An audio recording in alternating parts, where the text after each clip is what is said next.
Like a lot of 80s and 90s edgelord alternative kids, I was heavily into Marilyn Manson in the 90s and 2000s.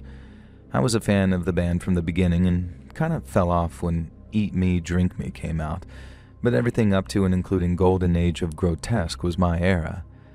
As anyone who was a Manson fan in the late 90s and early 2000s know, they were one of the bands that had an official forum on their website.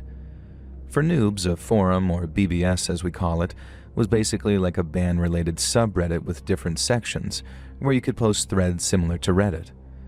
Official forums for bands barely exist anymore because there's all sorts of legal culpability for what gets posted on them these days. But back then, it was basically a free-for-all.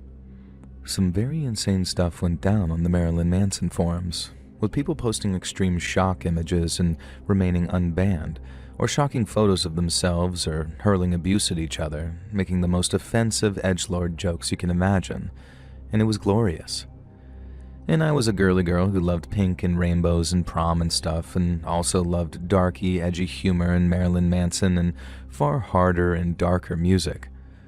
I thought that this made me so unique, and so my online persona was based around being a glittery pink princess in a world of goths and monsters. And what do you know? The goths and monsters loved it, and me, and appreciated the subversive nature of the joke. Cool, I did a funny. And I was a bit of a novelty when I registered on the forum, and immediately got taken under the wing of the cool kids, people like Perfect, Skinny Puppy, Stigma, and a sardonic lesbian called Katie, a skinny guy from Scranton who wore a tutu called Gordy, the DXM Queen, those types of people. And I was bullied by men with names like Celibate Adam, Mugwump, Cranboy, and Derek, but it was all in good fun, and I bit back. We all hated each other with loving affection, and to this day it was one of my favorite communities I've ever been a part of. I think it helped because 3 of the cool kids, Perfect, Skinny, and Katie, were actually kids I knew from school. I'd overheard them talking about the Marilyn Manson BBS and told them that I was a fan. They didn't believe me because I was a cheerleader and theater kid, so I signed up and demonstrated my knowledge and showed that I was down for the lulls, and that's how we became friends. We didn't really hang out IRL, but it was nice to know that some of my online friends were also my school pals if I ever did need to chill with them. One member of the Manson forum was called Jordy Dark. He'd regularly post pictures of himself. He had this thick milk bottle glasses, a porn star mustache, huge sideburns, a mullet, and the lankiest, skinniest, palest body you've ever seen. A very odd-looking fella, but kind of interesting. And we never really hung out, but he'd sometimes comment on my posts with things like, heh, or nice, or lol. And one day, Jordy sent me a private message asking when we were going to start chatting. I was down to chat with anyone, so I said, well, now is fine, and we began talking about music, of course. And surprise, surprise, we shared a lot of the same tastes, which is pretty expected when you meet on the message board of a band. There were about 4 things we talked about: the Blair Witch Project, Marilyn Manson, Hole, the band, and the X-Files. We were both big fans of all of these things that, for alternative kids, was very mainstream. Jordy took this as a sign that we were absolute soulmates, though, and every single day after that, he'd commented on all my posts as if though we were best friends. He'd also send me lengthy private messages talking about, I don't really know what, really. The weirdest part was that he'd decided that I was depressed, sad, anxious goth girl who was a danger to herself and needed to be lifted out of her pit of misery. At no point had I ever suggested this. Just because a lot of other girls on the forum were like that didn't mean I was, but it seemed like Jordy had just decided that I was as a means of saving me and didn't even care that it wasn't real. It was intensely infuriating having a guy talk to you about your mental health disorders and depression that don't even exist, treating you like a patient who he can save with his love and care. I could ignore it in PMs, but he started commenting like this on my posts too. It became really irritating, especially when others would try and interact with me and joke around, sometimes aggressively, sure, because that was how we interacted in fun, but he would rush to my defense. He'd warn people to leave me alone, threaten them if they insulted me, and it started making me look bad too. I didn't want some creep defending me like this, especially from people I consider friends. I tried to tell Jordy a bunch of times that I didn't want this, and he flat out told me that I simply didn't know what was best for me due to my mental illness. And he said that I was numb because of the medication. I'm like, bro, I don't even take aspirin. And I started to ignore Jordy after this. Unfortunately, the BBS software didn't have a function where you could block individual people. The only way they could stop messaging you was if they got banned. It wasn't really something we did, reporting each other to the admin, and it was generally considered a big no-no, so I didn't file any complaints about Jordy. We encouraged mob justice, which meant that me and my friends would clown on Jordy. We'd call him a loser, creep, and weirdo whenever he posted strange crap about me. Jordy didn't care, though. He'd just reply with a heh and continue posting his strange, poorly lit photos of himself where he looked like a 70s serial killer. In one of the last private messages Jordy sent me, he told me he forgave me for how my friends treated him. He said that he wouldn't let it get in the way of our life together and that one day he'd come and rescue me from these creeps. Like I said, I was in high school at this point, in my junior year. Perfect, Skinny, and Katie also went to my school and they were in their senior year, which is another reason that we didn't hang out in school really. One day I was in class and got a message from the office that my dad had arrived to take me out of school due to a family emergency. Weird, since my dad walked out when I was 3. I have a stepdad though, but it was unusual that he'd introduce himself as my dad. We got along great, but he was Leon, not Dad, and that was fine. Maybe the office just screwed up though. I got a pass, left class, and headed to the office. Even down the hall I couldn't see Leon or anyone. The secretary said that my dad was out in the parking lot and that she was sorry to hear about my aunt. I did have a crazy wine aunt living in another state, my mom's sister, so my heart flip-flopped as I rushed into the parking lot. Once there, I froze in my tracks. There was a filthy-looking camper van parked up across the 3 spots.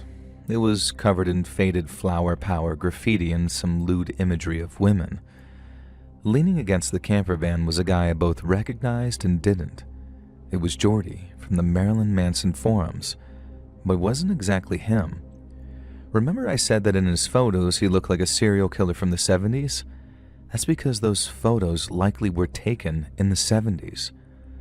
The guy who stood lounging against the camper smoking a cigarette looked like Jordy but aged 30 years or more. His long hippie hair was gray and so was his mustache, and his face was a map of wrinkles and lines that suggested hard living and hard drugs. He wore filthy bell-bottom jeans and a cowskin vest, open over his bare pigeon chest, and I kid you not, he looked like a hippie who hadn't changed his clothes or washed since 1969. I stopped short, but elderly Jordy caught sight of me across the parking lot. His deranged face split into a frantic grin, and he began striding toward me. He called out my forum username, and that's when I knew that it was definitely him. He began ranting about how he'd finally come to save me and take me away from the filth. And I began to back away and told him to F off, but he came over to me and grabbed my wrist, hard. I yelled at him to get off of me, and by now some other students and faculty were beginning to pay attention. I saw a friend I recognized and yelled that this dude was some random guy off the internet and he was trying to kidnap me and to please go get the principal, the cops, or whatever. They ran off and Jordy began dragging me towards his stinking, dirty camper van. God knows what depraved fate lay in store for me behind those doors, and I screamed and tried to pull away. But for an old guy, he was incredibly strong, and his sandaled feet slapped over the parking lot as he heaved me towards his serial killer murder van, or so it seemed to me at the time. Out of nowhere, a voice yelled at him to let me the F go and back off. I turned, and my 3 forum buddies from school, Perfect, Skinny, and Katie, came barreling over. Skinny raised her skateboard and cracked Jordy across the back with it, causing the old board to actually break. Jordy let go of me and howled in fury. Katie swung her bag, covered in band badges and patches, and battered Jordy in the head, sending him back further. And then Perfect, The guy, who was this tiny, short goth kid, displayed surprising strength by pinning hippie Jordy's arms behind his back and rushing him forward across the parking lot, slamming him against the minivan. Jordy then crumples to the ground, and Perfect pinned him down, yelling for security or really anyone. Katie and Skinny guided me away and checked that I was okay. I told them I was, and then mentioned how wild it was that Jordy had literally tracked me down from the forums and arrived here. They were floored. They had no idea who they'd been fighting. They'd just seen some old guy dragging me across the parking lot and ran to my aid. They hadn't even paid attention to who it was, but as soon as I told them, they realized I was right. It was him. The cops came and he was taken away, and the four of us got to go home for the rest of the day. The first thing we did was talk online, and finally we did report this to the forum admins, who banned Jordy immediately. The others really wanted to post this epic tale to the forums, but we realized that it probably wasn't a good idea since it was an ongoing investigation and it probably would show where we're from. And to this day, I have no idea how Jordy actually found the town that I live in and the school that I go to. He insisted I told him, and also claimed that I'd asked him to come collect me from the school that day. It was my word against his, ultimately, and as much as I hated having to let things drop, there was a talk of him trying to push assault charges on my friends if I didn't. Ultimately, I had to let this potential predator go free, and my mom and stepdad were absolutely furious about all of it. It kinda sucks knowing that Jordy didn't face any real repercussions for his actions, and I have to really hope that it was enough to snap him out of whatever kind of weird stupor he was in, and make sure he left teenage girls alone.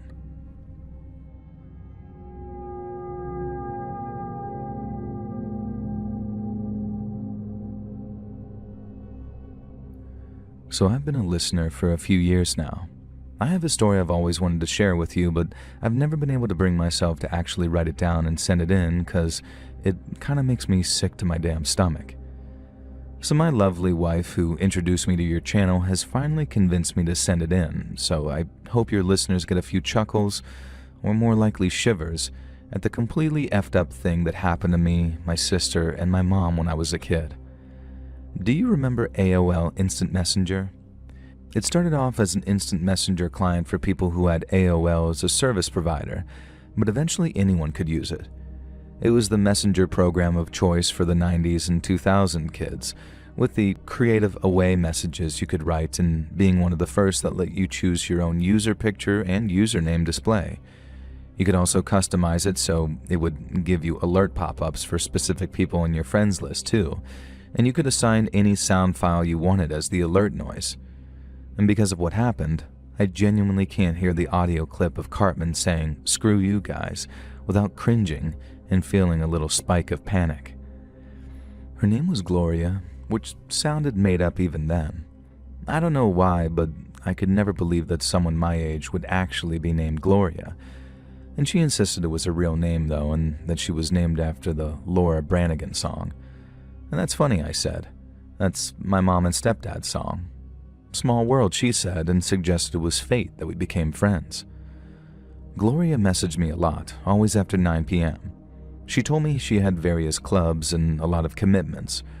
Her birth mom lived across the country and barely saw her, and her biological dad had died a couple of years ago, so she was stuck living with her strict Christian fundamentalist stepmom. I told her that I had a stepdad, but we got along pretty well, but it was firm and fair, and my mom, on the other hand, treated me like the baby, 'cause I was. And we'd been online friends for a few months by that time. I started telling her things about my family, and I trusted her a lot. She'd first added me on AIM, which let you find and add random people as part of a feature it had that would never exist these days. A few of the instant messenger programs used to revolve around meeting new friends online, like IQC, IRC, Yahoo Messenger, etc. Gloria had added me as a friend one day and I'd accepted, because you just did that back then. It was before the days of Facebook and things, and when everyone's real name was attached to their profiles.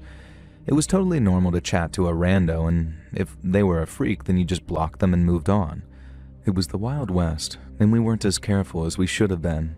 But in some cases, that led to surprise long-term friendships. And that's what I thought was happening with Gloria. a genuine friend for life. And this all went down before cell phone cameras were a thing, and most kids didn't even have digital cameras. But I'd seen a couple of photos of her scanned from her yearbook photo, and I'd sent her scans of my class photos as well. And I came to really value Gloria's company. She was there for me when I was having a hard time at school with one of my teachers, and she was there when me and my friends were being targeted by a couple of guys in the grade above. She listened to me lament about my lack of love life, even though I was kind of vague about this at first as a shy 15-year-old. And one day I told Gloria about my sister, who was a few years older than me and graduating from high school that year. Lacey is a good kid. And I say kid even though she's my senior, but I feel protective of her like that. And she was back then too, but in her senior year she was stressing about graduation a lot and the upcoming anxiety of college, and she started turning to very mild substances in order to cope. She was just taking something similar to Adderall and occasionally dabbled in prescription painkillers, but none of them were things that she was meant to be taking, and so I stressed and worried about her. As a 15-year-old, I felt it a bit lame to tell my 18-year-old sister that I loved and cared about her, so I told Gloria instead. After that, Gloria kept asking about Lacey a lot. I didn't like this. It made me a bit jealous as well as protective, and I guess Gloria picked up on that because she started to be extra nice to me. Love bombing, I think the kids call it these days. She'd ask me to hang out with her almost every night, playing Habbo Hotel and Club Penguin and various flash games. I started to develop a real strong bond with her, and I genuinely came to deeply value her company. I guess Gloria valued mine too, because one Friday in the November of my sophomore year of high school, Gloria told me that she'd fallen in love with me. I didn't really know what to say. I loved Gloria as a friend, and I didn't feel that way about her. We'd never met, for one thing. And instead of breaking her heart, I suggested that maybe we could talk on the phone. Gloria freaked out at this and actually blocked me for a hot minute, and I felt awful. I'd somehow offended her and had no idea why. Had she been able to tell that I didn't feel the same? A few days of feeling lousy went past, and then Screw You Guys played from my computer, that Cartman sound, and Gloria was online. And I felt a little nervous and a little panicky.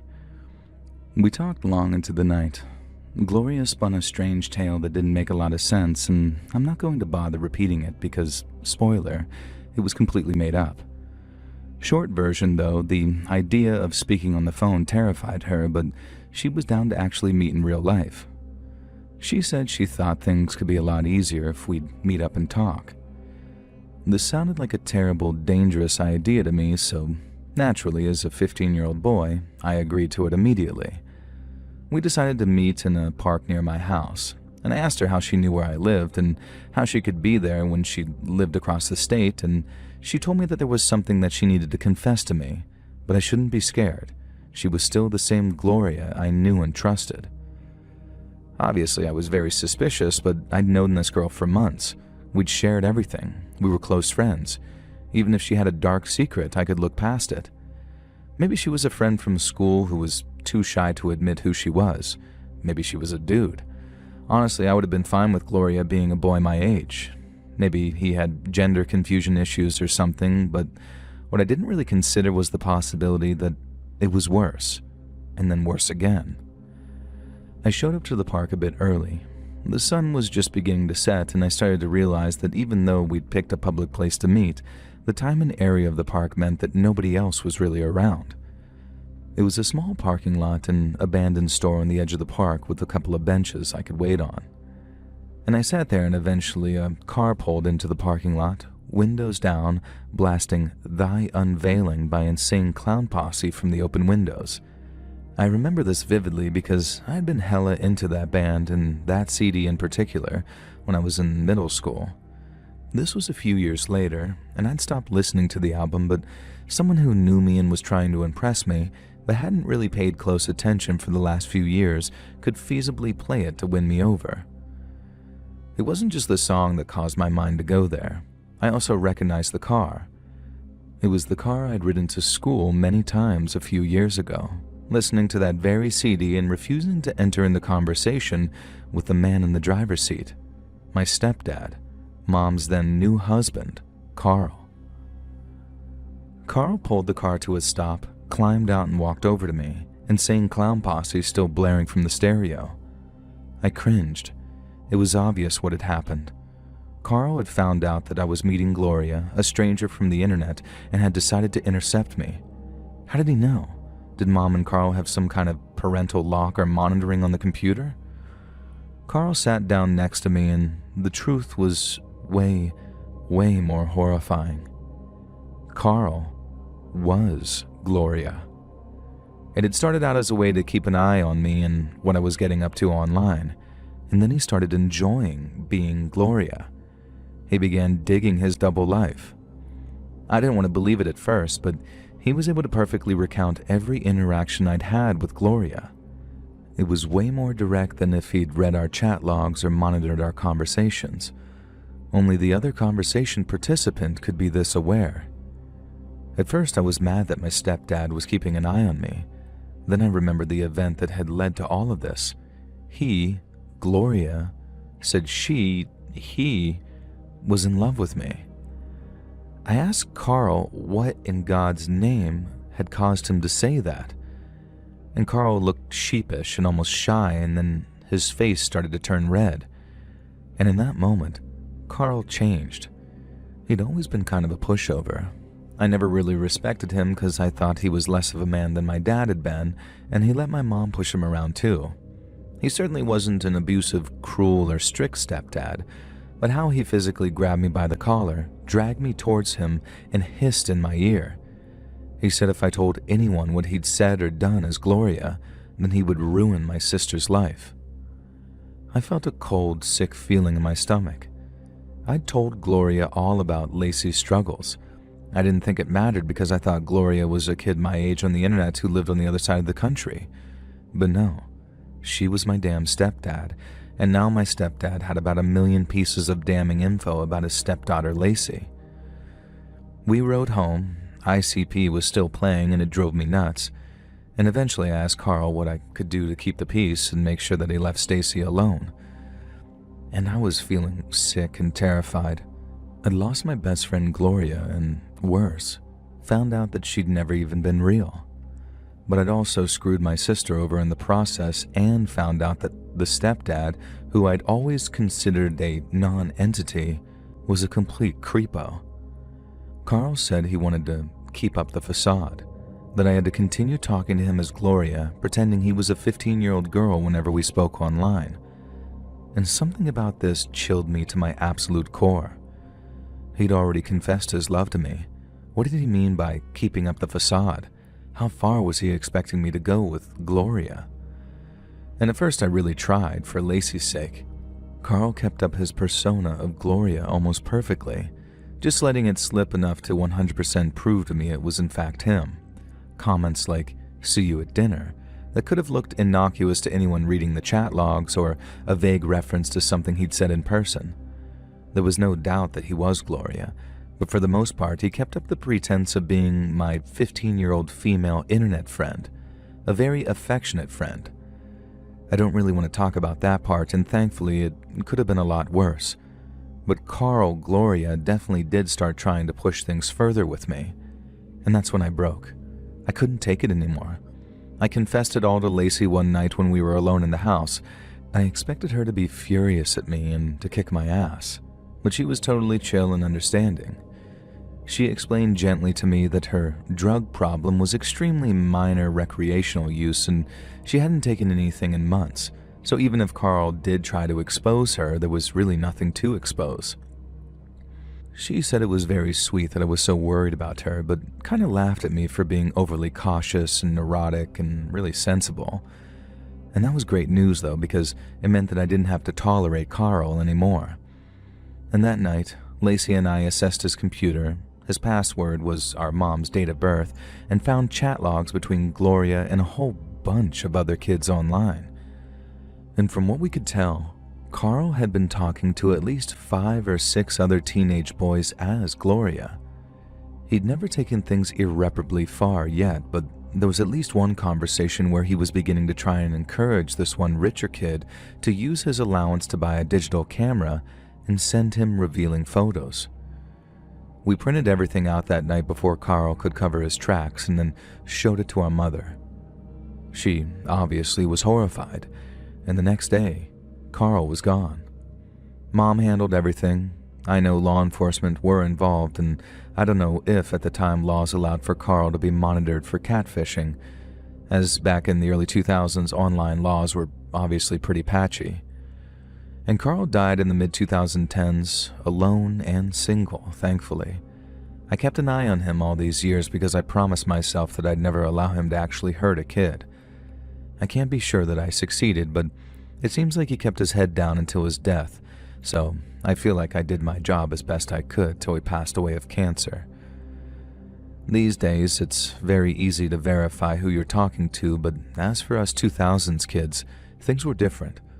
I know plenty of friends my age who have had similar unpleasant experiences with adult strangers online, and my advice is not to suffer in silence. Talk about it. It really helps. Trust me.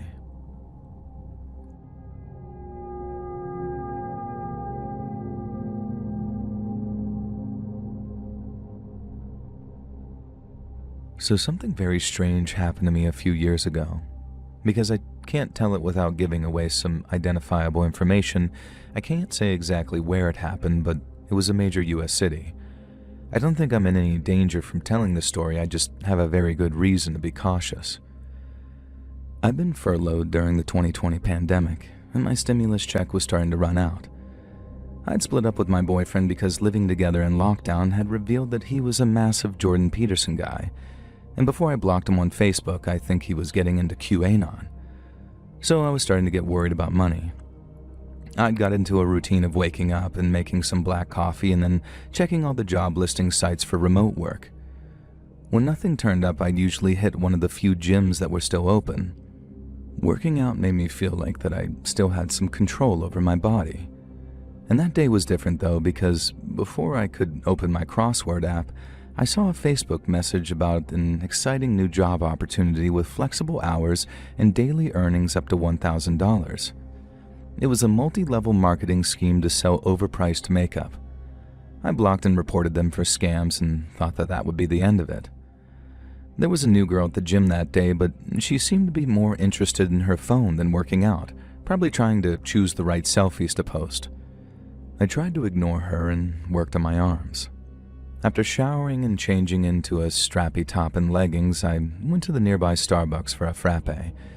There were some more scam messages, which I didn't even bother reading this time before blocking them, and there must have been about 5 different accounts, all with the same kinds of messages and the same profile photo of a woman in her 30s with lip fillers and pretty good eye makeup.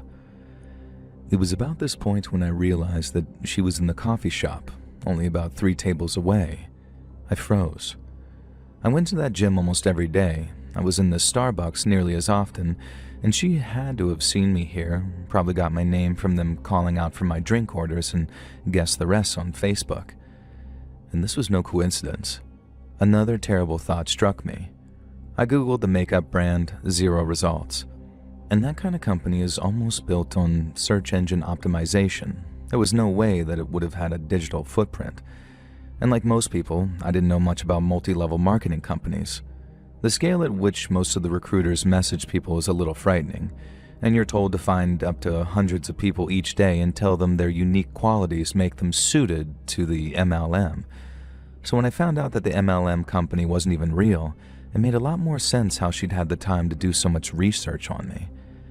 I later found out from friends and ex-coworkers that she'd been messaging them, asking questions about me and just giving a very weird vibe. I was so shocked that I almost ran out of the coffee shop. And of course, she followed me after taking a sip from my unfinished drink. I asked her what the hell she was doing, and in the end, it turned out to be about a man that I'd just forgotten about.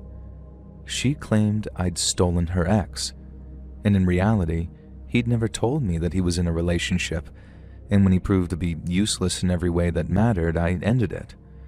The next week, I'd seen him with another woman, and I barely even cared. I didn't steal her boyfriend, and she would have been better off without him.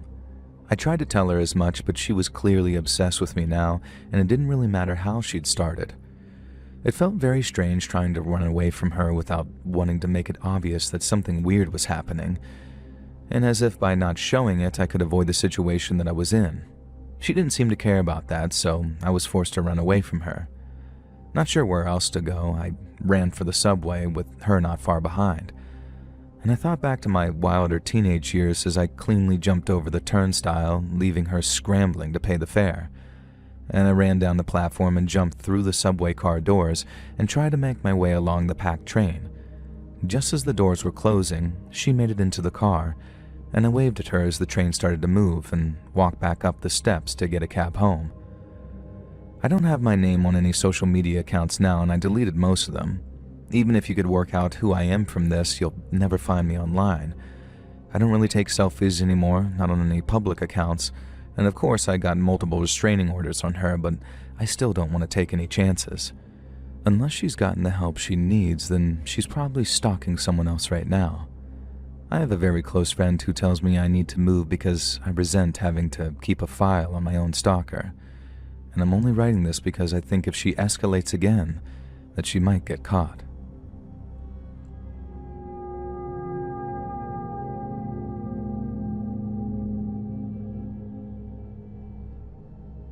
I'm from Old Blighty, and I've got a proper corker of a yarn to share with you today, old chap. Just kidding, we don't actually talk like that, but that was the first message I received from the girl that I'll call Handcuffs. She said that she'd seen my MySpace and liked my photography and thought it was funny that I came from Old Blighty. She was fascinated by British slang and British culture and kept making weird British jokes to me, calling me old chap and that kind of stuff. And I found it pretty enduring that a hot alternative Californian chick was impressed by my Britishness, and I figured the rumor was true, that American chicks dig British guys despite our awful teeth and love of bland cuisine. And I was even more impressed when Handcuffs told me the site that she'd worked for. You can't actually say the name on YouTube, but let's just say that it's a modeling site that still exists to this day, which could be known as Unalive Lasses, if you catch my drift. And you probably get it by now. Handcuffs told me that she was an unalive lass, and sent some photos that did indeed suggest that she was such. And I could see her on the public version of the website, but a number of the photos were definitely from the paying members only area, if you catch my drift. And of course it didn't really occur to my dumb hormone-fueled self that someone could have just subscribed to the site to save those photos and send them to me. The inclusion of some candid personal photos sealed the deal for me, and again, stupid as I am, I didn't really consider that whoever Handcuffs really was, they could have just found other photos of this unalive lass who was a public figure. Me and Handcuffs talked for a while, and then she confessed her love for me. And I believed this, obviously, because I was an arrogant little sod who thought that I was a great catch for a Californian glamour model. And I started getting more suspicious, however, when she became dead set on flying me out to Cali to meet her. And that seemed too good to be true, but hey, what's the worst that could happen? A free trip to California? Then she said that because of the way the exchange rate works, she could only buy a ticket from the UK to California using GBP, and her bank account didn't allow her to exchange dollars for pounds. Therefore, I'd have to send her the ticket price in pounds and she'd send it back in dollars. And she knew my bank account would automatically convert it because Lloyd's Bank did that apparently. Why a Californian unalive lass was supposed to have insight into the functions of Lloyd's Bank is something I'll never know. But hey, at least it was a good tell that started to open my eyes. I asked her if she could possibly send the money first because I was a little strapped for cash after getting my Peugeot modded. At first she said that was fine and even claimed that she'd done an international transfer, so I should send the money over in the meantime and her transfer would appear in my account later. Yeah, no thanks. I told her I'd have to wait until her transfer came through, and she started ranting about how I didn't really love her and how I wasn't gonna get some if I didn't make the effort and try to appeal to my, baser instincts. And as much as I wanted to believe that I'd be sinking into the bed of an unalive lass, I also wanted to believe that I'd have money to live, so I told her that I genuinely could not send the money back until I had it. Of course, no money showed up, and then she surprised me by saying it was fine, She'd managed to buy the ticket anyway, so I didn't need to worry about the money. I asked her if the plane tickets would be arriving at my house, and she said no. She hadn't been able to arrange that, so I'd have to pick them up from the airport on the day of the flight. I told her that I'd prefer to have the ticket in hand before driving all the way down to Heathrow, or at the very least, could she email me the receipt for the ticket so I knew everything was kosher? And again, she flipped out at this, screaming over instant messenger and hurling some of the worst written abuse I think I'd ever seen in my life. Hell, at this point I didn't even care if she was genuine, Californian hot girl or not. Never stick your head in crazy, as they say. And so I told her to have a nice life, blocked her, and moved on thinking that I was no worse for wear. I did kind of miss her, or miss the things that I'd imagined getting up to with her, but it was whatever. And a few days later, I was strolling through town with a couple of the boys when I heard a female voice yelling my name with some absolute venom. I turned to look, and an ex-girlfriend from year 8 came bounding across the high street. Lucy was a large Wiccan girl who had been a smaller, quiet girl when we dated. We just kind of drifted apart after just a few weeks, simply not vibing, and I'd never even thought about her since. We were in 6th form college now, and I saw her around at times, often being quite loud and mouthy, and was always glad that I dodged a bullet with that one. And now she was storming over to me, swinging her big woolen black bag, pentagrams jangling around her neck, mascara smeared around her eyes. And she came up to me and jabbed me in the chest with a porky finger, hollering at me that I had no idea what I'd missed out on, and that I'd regret not paying her what I owed her for the heartbreak. She began screeching that she was going to put a spell on me and my friends, and that my genitals would fall off. Then she mentioned a few things that only Handcuffs would know, and that's when I realized. Handcuffs was Lucy, my weird Wiccan ex-girlfriend from year 8, and I'd been successfully and decisively catfished by this crazy bitch. My mates would give me the ribbing of a lifetime about this later, but right now Lucy seemed genuinely unhinged and dangerous. She was talking as if she genuinely believed that she was Handcuffs, and had at least summoned or manifested her, and that if I'd just sent her the money to pay her rent, then everything would have been forgiven and we could have gone back to being in love. I asked her what needed forgiving, and she said the fact that I broke up with her. In year 8, lady, like 5 years ago, and we just drifted apart, so I yelled at her, and it absolutely broke her brain. Lucy full-blown leaped on me, slamming me to the floor, and I felt my head hit the side of a granite bench as I fell, and blood began to trickle from my skull. And on top of that, I could feel tiny, sharp pains in my chest as she began to stab me over and over repeatedly with a safety pin. It was more annoying than agonizing, and coupled with the crack in my skull, things were starting to feel very serious. I felt my friends dragging Lucy off me, and the next thing I knew, I was waking up in a hospital. Lucy had accidentally fractured my damn skull when she'd pushed me, and I had a massive bleed on my brain. My chest was also really sore from being stabbed by a damn safety pin, and my parents told me that Lucy was absolutely mortified about nearly killing me. Lucy's parents were insisting that she went into a voluntary rehab stint. Apparently she'd been pretty heavy into drugs and alcohol, and this was a wake-up call for her. And it was up to me if I pressed charges, and ultimately I decided not to. But that is the story of how I got catfished, stalked, and almost killed by a fake unalive lass who almost unalived me. For a bit of a happy ending, Lucy went through a stint at rehab and got better. We're not close or anything, but she's a mother of 2 and a fitness instructor now and living her best life. We keep in touch sporadically, though, for class reunions and stuff, and she has an incredibly dark sense of humor like I do, so we're able to joke about her almost killing me. In fact, it was her idea that I write this up, and she proofread and signed off on it. Some of the more damning descriptions of her were added by her, and she said that I should send it to a True Scary Stories channel, and so I settled on sending it to my favorite lad who would never catfish anyone. Let's read.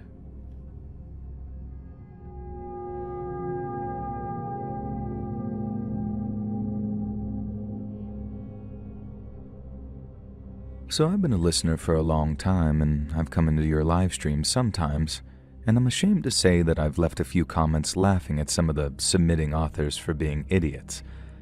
I've always felt a bit guilty about it because deep down I know that I'm just projecting. As about 8 years ago, I got myself into a situation with a weird internet creeper, and I know it really was my own doing.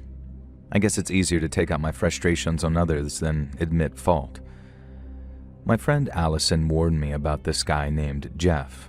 And yeah, it was my own stupid fault. I admit that up front. And Allison told me, "Hey Shan, I met this guy on such and such Facebook group, and he started being all weird and intense with me." And she told me he was into swords and horror and all sorts of edgelord things. She told me that Jeff had mentioned me a few times and that he thought I was interesting. She said she thought he'd been trying to hit me up next. And she was right. He did. And my bored, stupid self, against my better judgment, allowed him to strike up a conversation with me. If you've ever been on the internet at all anytime between the 2000s and the late 2010s, you'll know guys like Jeff. Intense, serious, quick-to-anger anime fans who love The Killing Joke, Sin City, Firefly, and Arma. They hate the MCU and any mainstream superhero thing. They claim to be huge comic book fans but get all their information from the Nolan Batman movies. They're an embarrassment to genuine comic book fans and nerds and people who understand why the Joker actually is a cool character instead of why meme lord incels think he is. True ones understand. And Jeff was not a true one. His favorite game of all time was BioShock Infinite, and this is not to insult that game, but it is relevant and will come up later. And when Jeff started talking to me, it wasn't actually as bad as I expected. He was surprisingly fairly interesting. He had a rudimentary interest in the same things I did, the same comics, movies, anime, and video games. And at first, the cracks didn't show. But then the more he talked about these things, the clearer it became that he was getting all his information from probably Wikipedia or a handful of movie adaptations. He'd make definitive, sweeping statements about media that was just completely wrong or misinformed.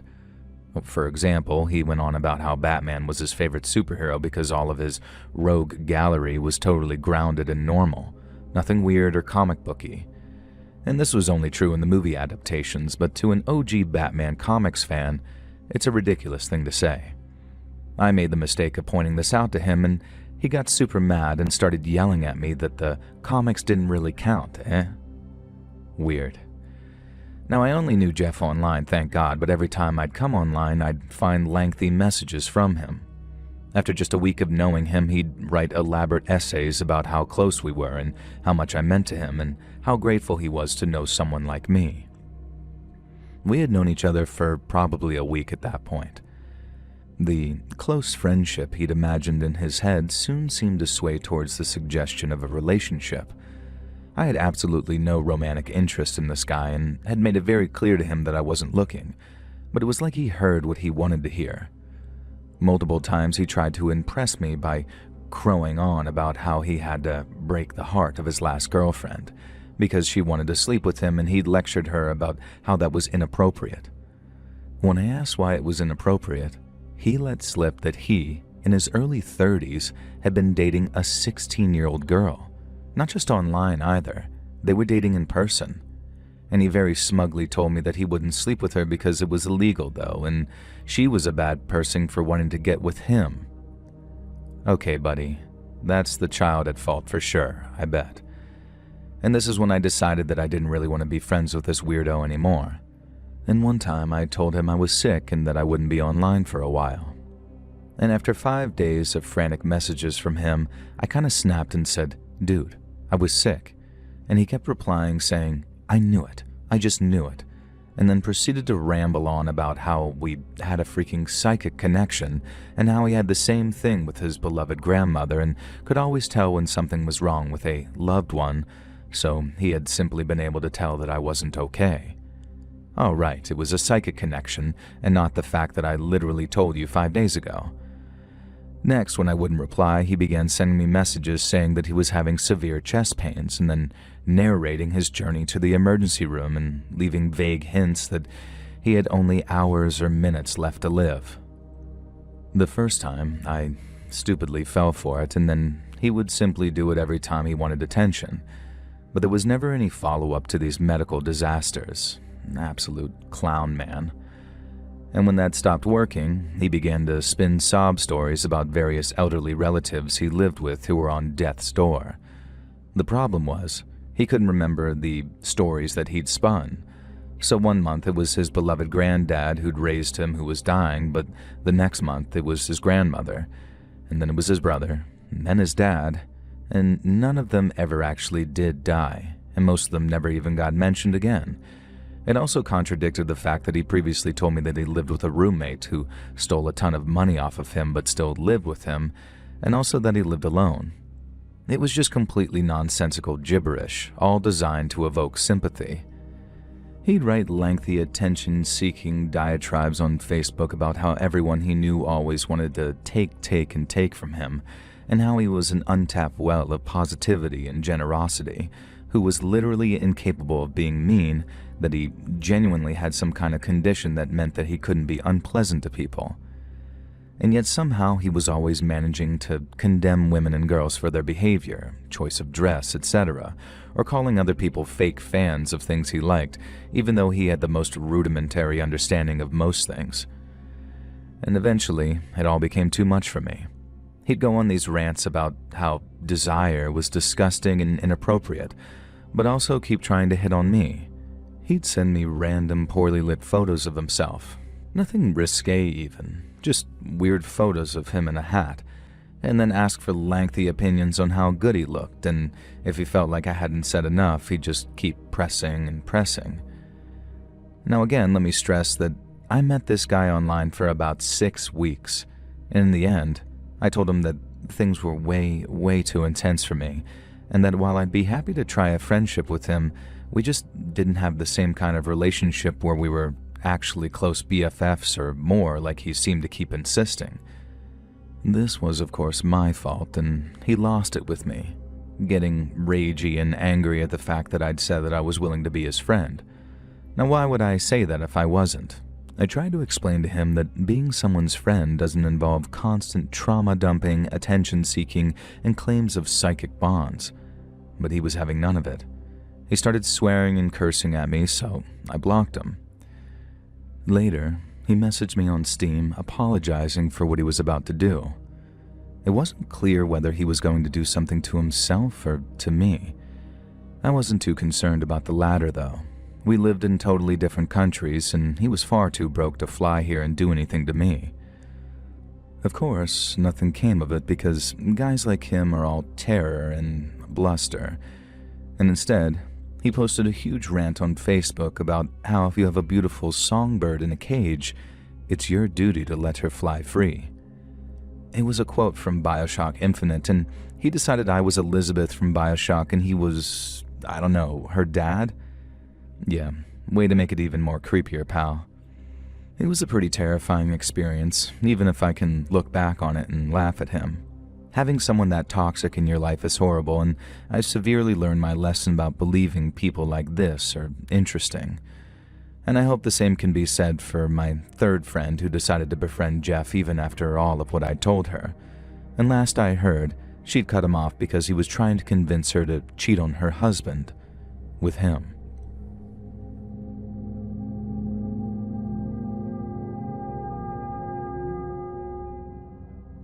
When I was much younger, I used to hang out on various internet forums.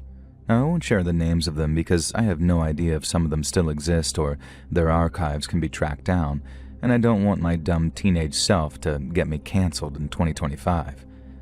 Now, I don't actually remember where I specifically met Baghead. It may have just been on Twitter now that I think about it. And he quickly started cropping up on a few places I frequented though, but that wasn't too unusual since most of my online social group came from the same places. It was definitely Twitter where he'd first reached out to chat with me though. And now I'm pretty guarded and savvy about people wanting to befriend and talk to me, but back then I was kinda happy to chat to anyone, which is a big mistake. Baghead wasn't the first weirdo who latched onto me through my forum use, but he was most definitely the most intense. After a few days of talking, he began to hint that not only was I his soulmate, but he was most definitely mine too. If you've never had someone try to convince you of that, there's a pretty big difference, And when someone's trying to get with you, it's easy enough for them to list all of the things they like about you to try and flatter you. Now, Baghead did all of this, but he also constantly talked about the ways we'd be compatible. And hopefully you can imagine what I mean by that. And I stress that I did absolutely nothing to provoke this kind of conversation. In fact, a bit of backstory about me, I have no interest in that kind of thing whatsoever due to some deeply unpleasant events in my childhood. In fact, I'd go so far as to say that I can be extremely traumatized by intimate talk and intrusive intimate suggestions. I learned very quickly on the internet that, in the words of a great philosopher, not to be some woke asshole, but women have it hard, man. And that's why every time I made a new friend, especially a guy, I was always very upfront and clear about the fact that I only wanted friendship. Actively wasn't interested in romance or more and simply wasn't wired that way. And I wouldn't become friends with a guy until I was sure that he understood this. Baghead assured me that he understood this and sympathized, and even had a sister who was in the same position as me and blah blah blah blah. I'm not sure I ever really fell for it, but you can still see why that it was a bit of a shock when, after a week, he sent me a lengthy confession admitting his love for me. If it had just been that, I think that we could have moved on from it, but he also included some fairly explicit descriptive talk about things that he'd like for us to do together, things that just hadn't ever been discussed between us. He also drew some very gross anime-style fan art of me, which pretty much unsettled me. And it was completely unprompted. I was horrified, but stupid me, I tried to explain to him that we didn't have that kind of relationship and that I didn't want to have that kind of interaction with him. Now, I can totally understand Baghead being disgusted at his mistake. I kind of expected him to disappear forever after this. Instead, he threw a huge pity party tantrum, ranting and raving and screaming about how much of a terrible person he was and how he ruined everything, how he destroyed everything beautiful, and how no friendship could ever last because of his stupid head. He said he wanted to cave his own skull in and cut his own face off and all sorts of extreme frantic stuff.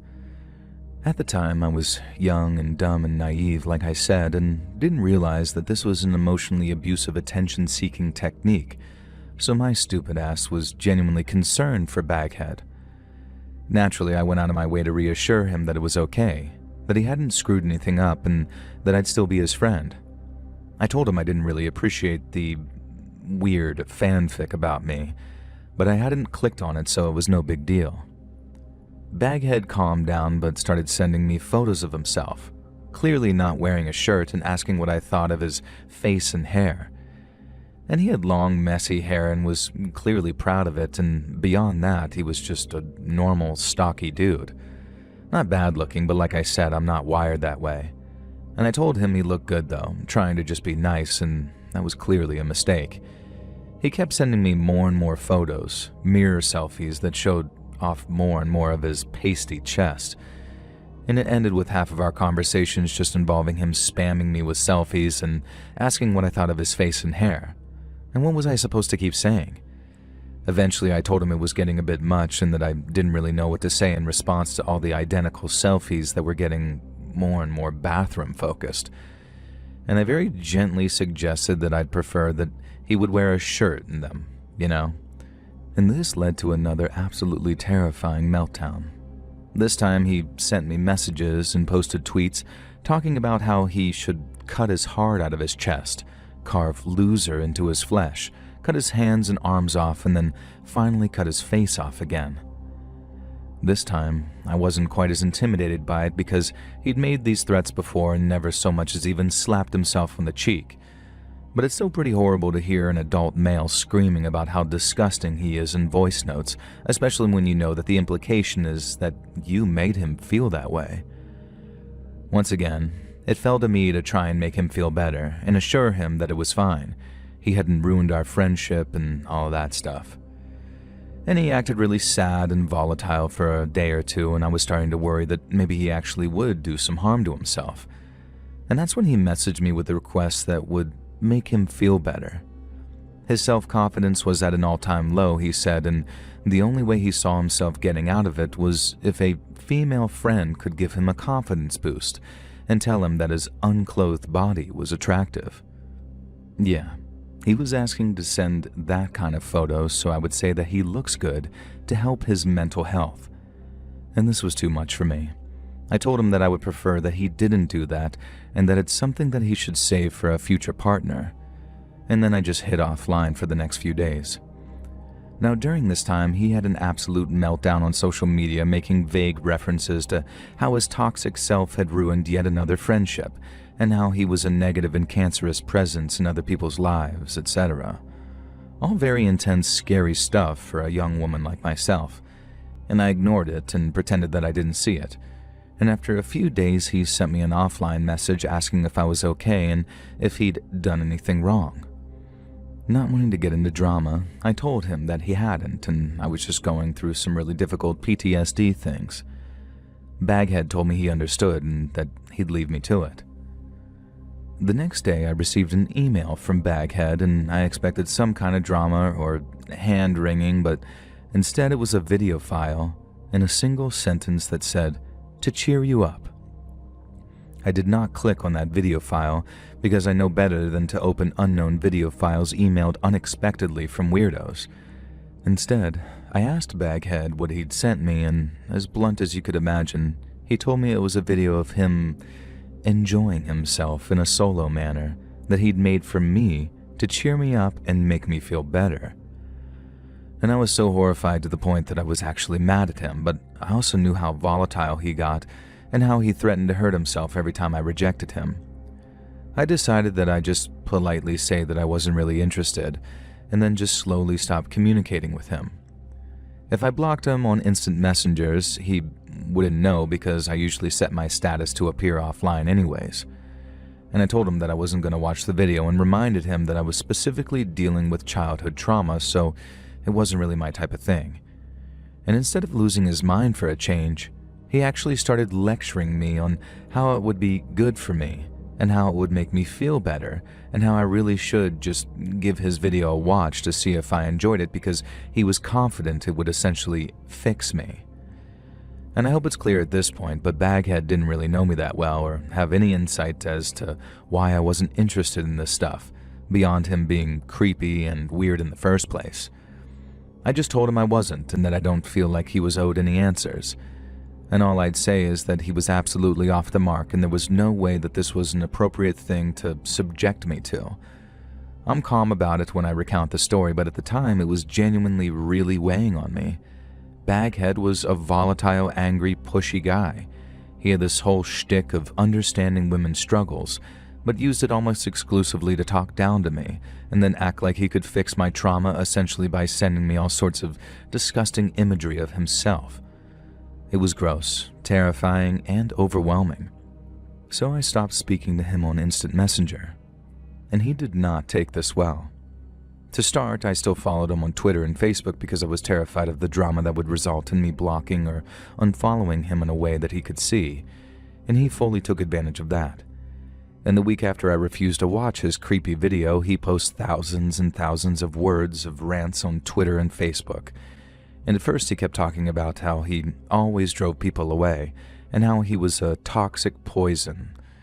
Quickly though, he started blaming a third party, me obviously, and ranting about how everyone took advantage of him, spat on his kindness, manipulated and dismissed him, blee blah blue, cry me a river. And he was clearly trying to make me feel guilty as hell, and it almost worked. Instead, something kind of snapped in me and I just got really, really mad. In retrospect, this was my first big experience with a guy being persistently creepy to me online in a way that encroached on my personal space and threatened to affect me directly. Since I'd never really dealt with anything quite like this before, I wasn't sure how to handle it, and decided that it would be just better to tell him that I needed to cut him off rather than just do it and have him discover I'd blocked him by chance. Part of me was really worried that he could track me down where I live.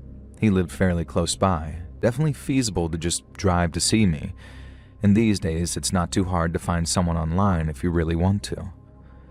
I DM'd him on Twitter and said, "Hey, this is really doing a number on my mental health, and I can't keep seeing this on my feed, so I'm going to unfollow and block you, but please just move on and leave me alone, and I won't call you out for harassment and all of that."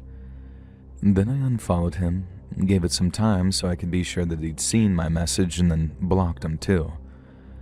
I didn't look at his feed for some time myself, but a few days later, a friend I'd told about the situation let me know that Baghead was posting some pretty extreme stuff on his Twitter. He was again talking about how sick he was of being walked over and taken advantage of, and that on Monday, everything would change. People would look at him differently, and they would know that he was a serious person who wasn't to be messed with, and that the person who'd recently trampled on his heart would discover the result of her actions. And I was sick worrying about this. Was he threatening to harm me or himself? I asked my friend and even my mom if they thought that I should try and report him to law enforcement and all that, and I didn't actually know his real name or address. I just knew the state that he lived in, so what could I do? A relative is a local cop, so I at least let them know that this guy was potentially behaving threatening towards me. Thankfully, Monday came and I didn't have to wait for the knife to drop or the trigger to be pulled. Baghead revealed the big dramatic event that he'd been foreshadowing. It was a haircut. He had a haircut, transforming his long hair into a short, neat, regimented buzz cut. And that was the dire action this chump took. And when I looked on his feed, he was a few tweets into rambling and a pretentious essay about how this was a new him and he was no longer going to offer his heart and soul to those who'd trample on it. And sure thing, friendo. Feel free to keep your heart and soul firmly in your pants going forward. And with that, I never looked at this creep's social media feed again. And thank God he never decided to escalate things with me beyond online harassment. Down in the United Kingdom, and all I can say is that it has hill in the name, and therefore every year the town council do this oh-so-ironic sort of thing of hosting a crappy street carnival that we all jokingly call the Nothing Hill Carnival. Get it? Hilarious, right? Almost as funny as Thanksgiving. In fact, I'd actually prefer that. Well, I'm just being salty because of what happened to me there. I used to have a good laugh there, even if it sucked balls, and was a bit of a laugh with my mates, a good excuse to buy some overpriced handmade tats, look at nice parade floats, all three of them usually, and get a bit tipsy. Now this year, in 2014, I'd recently started dating a new guy, now my husband, James. And he was my boyfriend at the time, but I know I'm going to slip up in the story and call him my husband, so you get the point. Now I went to the carnival with James, and there were some decent cheese stalls this year actually. James is a cheese fan, and I've been known to partake in the devil's milk from time to time too, so we spent far too long sampling different cheeses. And I kid you not, we spent over 80 quid on cheese that day and nearly 20 quid on bread. There's this one local farm that just makes the most insanely good cheese. Now anyway, this isn't important. What is important is that we were lurking around the cheese counter when the parade started. The first entry in the parade was a local marching band, and holy freaking sugar babes did they suck. They were all these old fellas wearing what looked like 1940s marching band gear, and I guess it was some tradition that they do in conjunction with the local museum.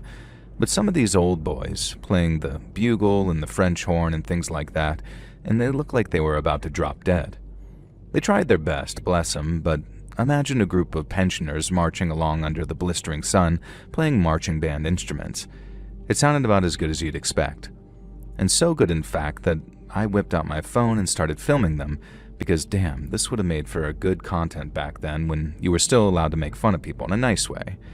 And I wish I still had the video, but my entire phone got smashed that day for reasons you'll soon find out, and the video hadn't uploaded to iCloud on my local town's then crappy 3G back then, so yeah, lost media, I guess. Now, I was so caught up in filming these old duffers giving it their all that I didn't even notice something my boyfriend had done. He was looking at the procession following behind the marching band, a group of tumbling, cartwheeling clowns.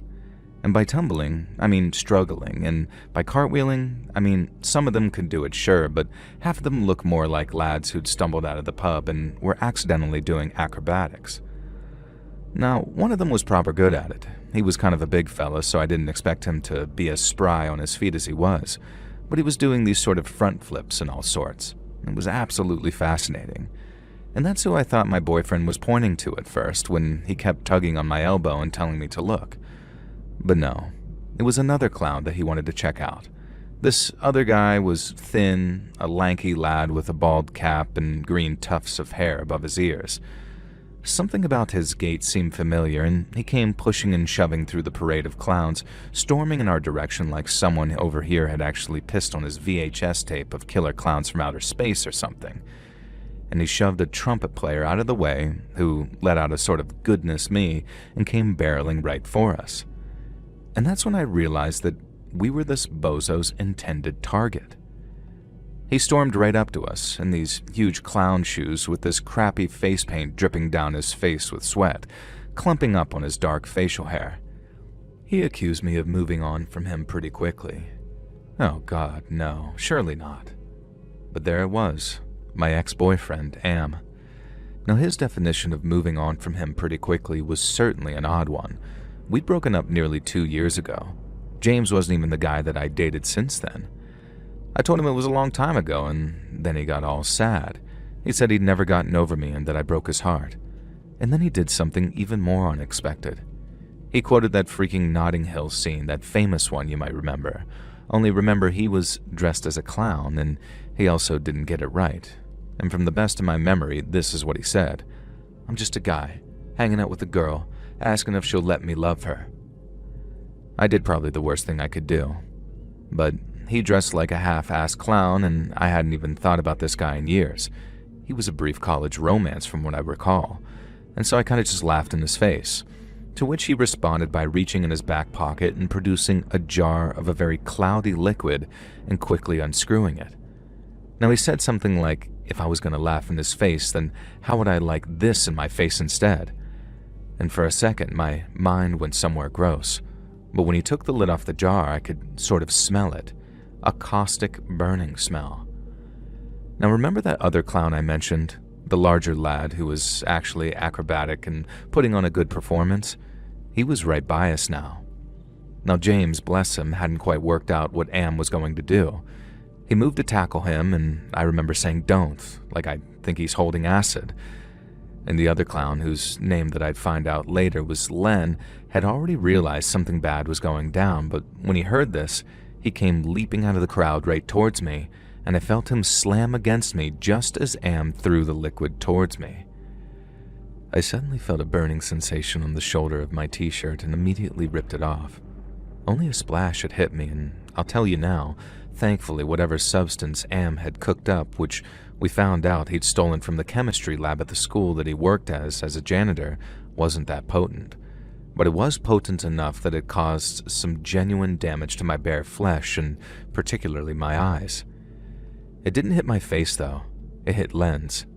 Len, who it turned out was wearing thick homemade grease paint that he swore by in his career as a clown compared to the, in his words, sticky, sicky crap that they sell at circus supply shops.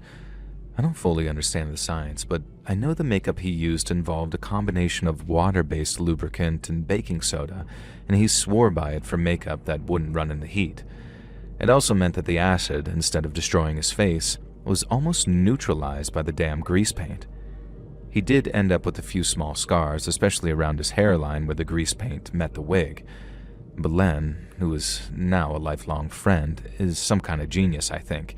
He kept his eyes shut, screamed for something to wipe his face with and some water, and he quickly asked me to soak the t-shirt and use that to wipe his face clean, and it really did manage to negate most of the damage Am would have done. Meanwhile, as all of this was going on, James was acting as my hero in another way. Now, I don't want to be one of those wives, but my husband's a bit of a hard nut, especially back then. So he was beating the absolute living crap out of Am, who, let's not forget, was dressed like a rubbish clown. And at one point he had Am down on the ground and was genuinely concerned that he was going to end up getting murder charges for curb stomping this guy. I mean, if someone had tried to acid attack him, I'd probably have done the same thing, but, you know. I yelled at him to stop and dragged him away. And thankfully there were so many bystanders and witnesses, including the local bobbies, that James really didn't risk much. Am was comfortably convinced not to press charges in exchange for a bit of leniency in the charges against him being dropped down to something a little less serious. Now, I'm not sure how I feel about that. The guy tried to permanently scar me for breaking up with him nearly 2 years ago. But hey, You take what you can in the legal system, I guess. Now, he did go to prison, and he's probably out now, but thankfully I have a restraining order against him that my lawyer ensures stays renewed and active. And so to Am, I hope you've become a better person, because to me, you'll always be a steaming pile of crap and an insult to clowns everywhere.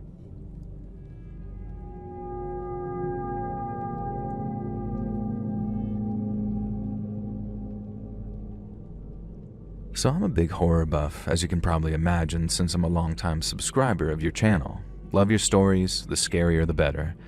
And when I was a little kid, I used to persuade my babysitter to let me watch my parents' horror collection on VHS, or have her bring tapes over herself.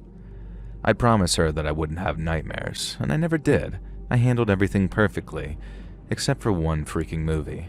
One movie that terrified the absolute living crap out of me and gave me nightmares for weeks. If any of you have seen it, you're gonna laugh your asses off. Ghoulies 2. I mean, I guess at least it wasn't Ghoulies Go to College, but still, Ghoulies 2 wasn't even freaking serious horror movie, really.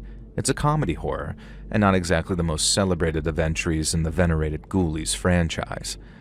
Now, I won't explain the whole damn movie, but it involves a group of little critters, the Ghoulies, and one of them is a little bald green fish dude with sharp teeth. The movie takes place mostly at a fairground, and there's a scene where a clown is on one of those dunk tank attractions. You know, the kind where you throw balls at a target and knock the person into the water? In Ghoulies 2, the clown gets dunked and the fish ghoulie bites his arm off and then kills him. Now, somehow in my stupid kid mind, this was what the dunk tank at a fairground was supposed to be. Some kind of device where the person getting dunked was at least under threat of being murdered. And I guess I thought that the tank usually had piranhas or sharks or something in it. God knows, really. Now, I was about 6 when this happened. I was horrified and completely mortified to discover that my dad, who was the town sheriff deputy, was going to be up on the duck tank at the local fair. Now, I couldn't tell why I was so horrified. I asked him why he'd risk his life like that, but he didn't seem to understand what I was saying, and I was too scared of getting busted for watching Ghoulies 2, so I guess I couldn't really explain myself very well. I wasn't the most logical or eloquent kid. Now, the night of the fair comes, and I'm absolutely crapping my pants at the idea of my dad being dropped into the tank of piranhas or sharks or ghoulies.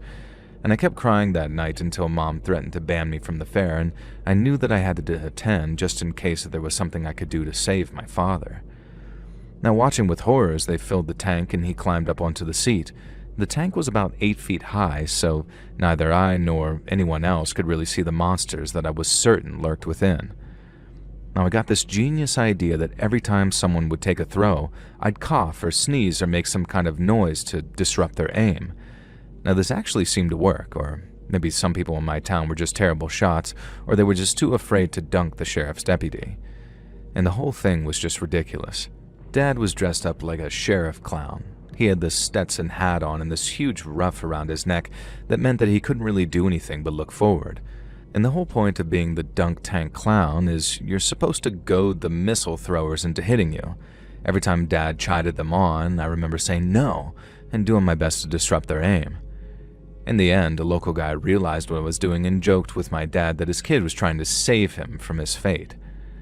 Now, somehow I got it into my head that this meant that everyone, including my father, knew that it'd be the death of him if he fell into that water. Why would he even agree to it? I was baffled. I had no idea what to do, so I crept around the back of the tank looking for a solution. Now, sneaking through the bushes, I saw 3 teenagers. I knew that they were trouble. They had a reputation as bullies, and even my older sister, who was their age, didn't always keep the best of company, had also told me that these guys were bad news. I watched them from the bushes for a bit, and I realized that they were piercing the tank with what looked like knives and allowing it to drain into the large drainage ditch that ran along the edge of the trees lining the carnival. One of them said something like, "This'll put a stop to that monster." And in my head, I was thinking, finally, someone else who knows. And these guys know about the ghoulie, and they're going to help my dad out. And then one of the teens turned and saw me. He started to look angry, but immediately I assured him that I wouldn't tell and that they were doing a good thing. I think I even thanked them, and this made them laugh a lot and continue hacking away at the back of the tank, letting the water flow out even faster. Now remember, the tank was around 8 feet high, so nobody playing the carnival game could see the water level lowering, and I didn't realize this at the time, but the rough Dad was wearing as a part of his clown costume prevented him from looking properly downward, and thus also noticing the dropping water level. Now the teens told me to keep quiet, and I said, "Don't worry, you've saved my father." And they looked at each other very confused like. I didn't understand at the time, but I ran back around the front to witness what? I'm not really sure. A few more players later and someone finally hit the target, and the seat collapsed under my father, and I guess I expected him to land in the bottom of the pool like some kind of ninja, safe in the knowledge that the ghoulie or shark or whatever had been swept out into the ditch. And instead, Dad disappears from sight into the pool, and the next thing I hear is the loudest, most horrific cracking sound, and then a scream that should have woken the dead. People were running up the poolside ladder, trying to climb in and see what had happened. I was jumping, trying to get enough traction in my tiny frame to apparently clear an 8-foot wall, and all I could think was that the ghoulie had gotten him after all, and that we'd been unsuccessful in our attempts at saving him. Of course, what had really happened is that Dad had fallen around 10 feet into a pool that was no longer having water in it. Being completely unaware it no longer had water at the bottom, he wasn't even able to brace himself for the fall. He just landed straight onto his legs, shattering one ankle and breaking the fibula of his other leg. Now eventually, after much chaos and screaming and crying and frantic action and paramedics, I realized that I had screwed up big time. Now my dad wasn't a strict dad, the opposite in fact, and that's maybe why I felt even worse that I just stood by and let these teenage delinquents basically try to murder my dad. In my defense, and theirs, I really don't think they intended to cause him as much harm as they did. I think they were just as dumb as I was for believing in ghoulies and thought that he'd fall into the pool and just hurt his butt or something. Now, he spent some time in the hospital, during which I know that there was an investigation into who drained the water and sliced the tank. Now, I was petrified and kept quiet. It's not like I'd done it myself after all, but I did keep dropping hints to my sister and my mom saying, "Hey, remember those kids you told me about, sis? Do you think they could have been involved?" Eventually, people kept telling me to just shush because I was probably only 5 or 6 at the time. Now, I finally admitted the truth to my dad on my wedding night, slightly drunk at the reception, and the fall had caused him to take early retirement from the police force, and he'd gone into local politics instead. Now, at the time of my wedding, he was sitting pretty as the mayor, and he'd done well for himself, and I confessed everything toward the end of the night. I looked from my dad to my sister to my new wife. Sadly, Mom had passed away some years before and never got to celebrate the big day with us, sadly. And Dad began to absolutely roar with laughter, and so did my sister. As it turns out, they'd caught the kids who'd done the crime after a couple of weeks. They'd admitted to everything and been surprisingly remorseful, and also mentioned how a little kid had been there, talking about goblins or ghouls or something. My mom, dad, and sister had put 2 and 2 together and allowed me to live with my secret because in their eyes, all I was really guilty of was not wanting my dad to be grabbed by the ghoulies.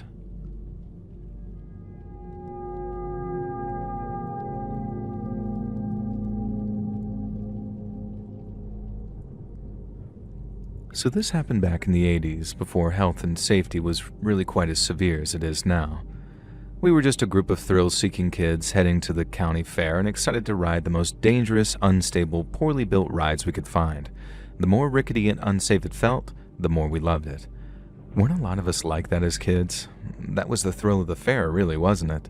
The idea that these gruff, greasy men operating the rides genuinely didn't give enough of a crap about you to care whether you lived or died, and that there was every chance that the tilt-a-whirl or bumper cars could go flying up the tracks in some fiery wreck, killing you instantly.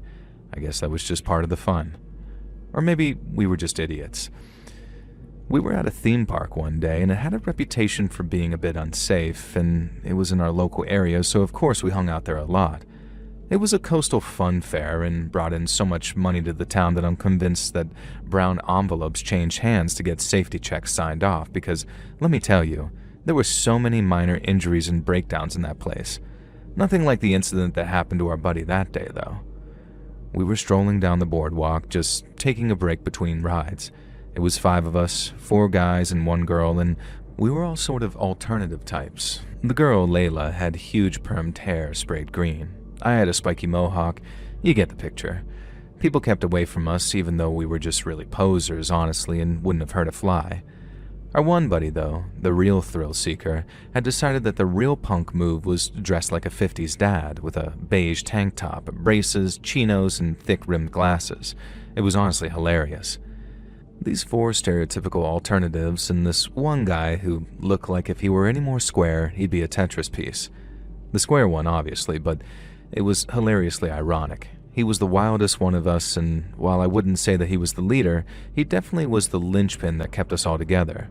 His idol was Andy Kaufman, and if that gives you any idea as to what kind of guy he was, in fact, hey, let's just call him Tony, as in Tony Clifton, the beloved Andy Kaufman character. Our buddy was always doing that impression, and he'd get a kick out of this. And so we were just wandering around and chilling when Tony stopped us all, acting all covert-like, and ushered us to duck into this little alleyway. I went to ask him what was up, but he put his finger to his lips theatrically and pointed towards this little shed where he could hear 2 carnival workers talking. They were talking about one of the roller coasters, a fairly mid one, not even one that we'd usually bother with. One of them was telling the other one that the safety bars in the second was being a bit screwy, and so to make sure that they told the other guy running the coaster to really slam it into place, or better yet, not use that specific carriage at all. Now, Tony looked at the rest of us and just whispered, "We're doing this," and then took off into a sprint, running toward the coaster. We jogged behind him, completely aware of what he had planned without him even having to explain it to us.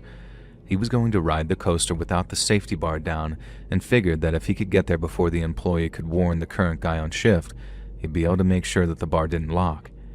It had been one of his weird life dreams to ride a roller coaster bareback, as he put it. We got to the coaster, which didn't even have a line because it wasn't that popular, and the rest of us were like, "No way, man. We're not stupid. You do it if you want to," and so we did. We watched from the ground as Tony let the employee push the safety bar down, and then he gave us a wink and a thumbs up and sort of cheekily showed us that the bar wasn't locked in place properly. And the ride took off. We could see that Tony was holding the bar steady, and god damn him, he was managing it, and he was using one hand to make sure that the bar didn't fly open and the other to hold himself in place against the coaster. It was honestly really impressive. We really thought that he was going to do it. The absolute maniac was going to fulfill his dream of riding that coaster bareback. And then came the incline and the big drop. At the top, Tony leaned down towards us, a speck in the distance, and gave us another thumbs up. I guess he misjudged exactly when the roller coaster was going to shoot downward because he wasn't actually holding on when it did so. And so the roller coaster shot forward to begin its descent, building speed over the arch at the top, and Tony went flying out of that cart and through the air. And I swear it felt like slow motion. Our friend's body catapulting out of the roller coaster and through the air, and I swear I saw a smile on that doofus's face, but that could have just been wishful thinking. Screams were erupting around me as people saw the body flying off that roller coaster, but it all sounded underwater to me, and my eyes just followed my friend as he ragdolled through the air. For a moment, I wondered if maybe he'd land in the sea and be fine, but I could see that he was heading toward the forested area just behind the park. I ran faster than I'd ever run before, and by now, Tony's body had disappeared from sight beyond that tree line. Now, I was the first to reach the scene, and what met my eyes wasn't so much a human body anymore. It was pieces of a body, like a person had exploded from within. I don't know if this was because he'd hit some trees on the way down or what, but I can only imagine from the amount of damage that it was very quick and he didn't really feel it. I felt it though, deep in my heart and soul, and I've been feeling it ever since. I see that scene in my dreams at least once a month, and yet I somehow know that our goofy, ridiculous friend Tony would absolutely get a kick out of dying by being catapulted off of a roller coaster. Just maybe not 21 years of age. I think he would have liked to live a bit longer than that, honestly. Unsurprisingly, this death was a bit of a step too far for that theme park, and it was forced to close down. It eventually reopened a few years later under new ownership. Tony's family tried suing the park, but it turns out that the workers who had been talking about the damaged ride had overheard Tony's declarations about riding it. And eventually, under oath, a couple of the group had to admit that Tony knew the ride was faulty, but that he'd intentionally ridden it unsafely. Now, I really don't think that Tony would have wanted that park to get in trouble for his own actions. His family did still get a payout, and the owners dealt with some hefty fines, but I think the alternative would have left them liable for manslaughter, and I know Tony wouldn't have wanted that. He died doing what he loved, riding a roller coaster in the most dangerous way possible, and while I miss him every day, I can't help but hope that he's up there somewhere, laughing his ass off with Andy Kaufman at his own stupidity.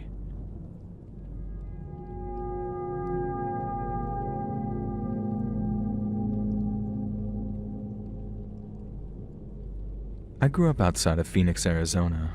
We lived rough, played rough, and we were poorer than dirt and had the survival instincts to prove it. Shortly after the events of this story, I joined the Marines, and it was the making of me. I'm a different man now, with lovely kids and even lovelier grandkids. My kids will agree it's fine. And back then, though, we were rough little bastards who thought nothing and no one could knock us off our pedestals. But I suppose we hadn't reckoned on any carnies. Now, I always say, if you ever want to meet men who live harder than you, play rougher than you, and show loyalty to a found family more than you ever will, then you have three options. Join the military, ride with a biker gang, or become a carny. Traveling carnival folk are like nothing else. They will literally kill for each other, and while their code of morals might differ from yours or mine, I respect and understand that. I most certainly did not when the Stanfolk family carnival pitched up in the Poddington's field just outside of our crap-hole little town. We saw the carnival as an excuse to go cause a bit of trouble, maybe pick a pocket or steal a purse or two, show what double-hard bastards we were on some of the rides to impress the chicks. And most importantly, we were absolutely determined to disprove the myth that carnival games were impossible to win. They were rigged, sure, but we were better. We'd clear them out, or so help them God, we'd make sure that they never conned another small town again. Now, this was all before we even went to the carnival, mind you, so we definitely didn't just roll up there that night in my buddy's pickup with the best of attitudes. It was me, two of my male buddies, and then my girlfriend and her friend, who my buddy Pete, the one who owned the truck, was trying to hook up with. Now, don't think that she was too interested, but that didn't stop him from trying. We tried a couple of rides, but mostly we were determined to look good to the girls and win some carny game prizes, so we got hopped up on churros and soda and headed to the games area. Now, the way it worked there was that there was a prize booth where you could exchange tickets for prizes. Each carnival game let you win tickets, and there were big signs saying win 20 tickets here and get 50 tickets there, so it looked like things were doable. Me and my girlfriend wandered over to the prizes tent first, and she set her eyes on this big, fat, plush octopus. She was absolutely in love with the damn thing. This big, green, chubby dude. Big as a St. Bernard. I can remember it perfectly. And it was only 100 tickets. Holy crap, I thought. That was like 2 or 3 major wins on the carnival games. Now first, I headed to the shooting range, where you had to shoot some moving metal ducks with these BB guns. And each downed duck was worth 1 ticket, and if you got 10, then you got a 10-ticket bonus. Firstly, I'm a good shot. I grew up dirt poor and with nothing to do, so shooting cans with an air rifle was an actual genuine pastime of mine. I spent $3 to get 30 shots, which was a decent amount of money back in the 70s, and I managed to down 10 total ducks. I was pretty furious because I had missed the first 4 or 5 shots due to the gun being incorrectly calibrated, a well-known carnival game trick. Now, I knew this, and it still took me a while to adjust, and eventually, over the next 25 shots, I downed 10 ducks. The game attendant handed me 10 tickets with a wide-eyed look, like I'd somehow broken their all-time record. And then I say, "Hey buddy, I got 10 ducks though, aren't that 20 tickets?" And that's when he pointed out that tiny small print which stated that it had to be 10 ducks in a row and also within an individual clip. So you have to spend $1 and hit every target using the bullets from that dollar. Clearly some absolute BS designed to prevent you from basically ever getting the bonus tickets. Now next was the ring toss, and this was just straight up outright impossible. The rings were too small to fit over the boxes, another famous carny trick, and of course when you accuse them of that, they drop the ring over the box and show that no, it does fit. Yeah, it fits when you're dropping it from above, you person, but it's pretty much impossible to land a single target. The guy even gave me a free ticket for, in his words, sucking worse than anyone else he's ever seen play the game. I knew that he was trying to bait me into spending more or getting violent, but I wasn't having it. Instead, I gathered the boys together and sent them off to try winning these tickets.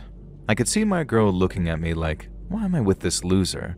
Or at least I felt that way at the time, and I was damn well gonna get those 100 tickets I needed. I had 11, it would be doable. And here's how it went down. My buddy, who was a star baseball pitcher, managed to get a measly 4 tickets from tossing baseballs at cans. The hook-a-duck was even worse, and we got 1 ticket from that. Throwing darts at playing cards, we did well at that, only to be told afterward that the rules stated that you have to hit them in numerical order for them to count. Sure, it was written there, but put it this way. My vision was strong enough that I passed the military entrance exam flawlessly, and there was no way that I could have read that sign. We tried the basketball game for a while, but it was obvious that the hoops were too small for the balls. Why we decided that we could beat the carnies at their own game, I have no idea. And at this point, we had 20 tickets, a fifth of what I needed for that octopus. Now, it was enough for a prize. We could have gotten a little toy Spider-Man or some doll or used the tickets for free rides. But no, I was determined to get my girl that freaking octopus, and I was about to run out of money. I made one last attempt. I persuaded my friend to take my girl elsewhere, and then went crawling to the prize tent and begged them to let me just buy the octopus from them. I had $20 left in my name for my paycheck, and that was meant to last for almost a month, and I offered them the entire $20. He told me that he'd been my age once, and he knew the value of impressing a chick, but his dad, who ran the carnival, would kick his ass if he sold it to me for $100, let alone $20. He was trying to be nice, I know he was, but I was an arrogant little crap, so what I did was turn, point at the Ferris wheel and yell, "Holy crap, that ride's on fire!" And the prize tent guy instinctively turned, just for a second, and I shoved him over, leaped the counter, grabbed the octopus, and then off I was running.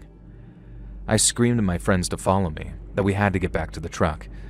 They saw me hooning it down the fairway, waving this giant octopus plushie over my head, and they knew crap was about to go down. And suddenly, I stopped in my tracks.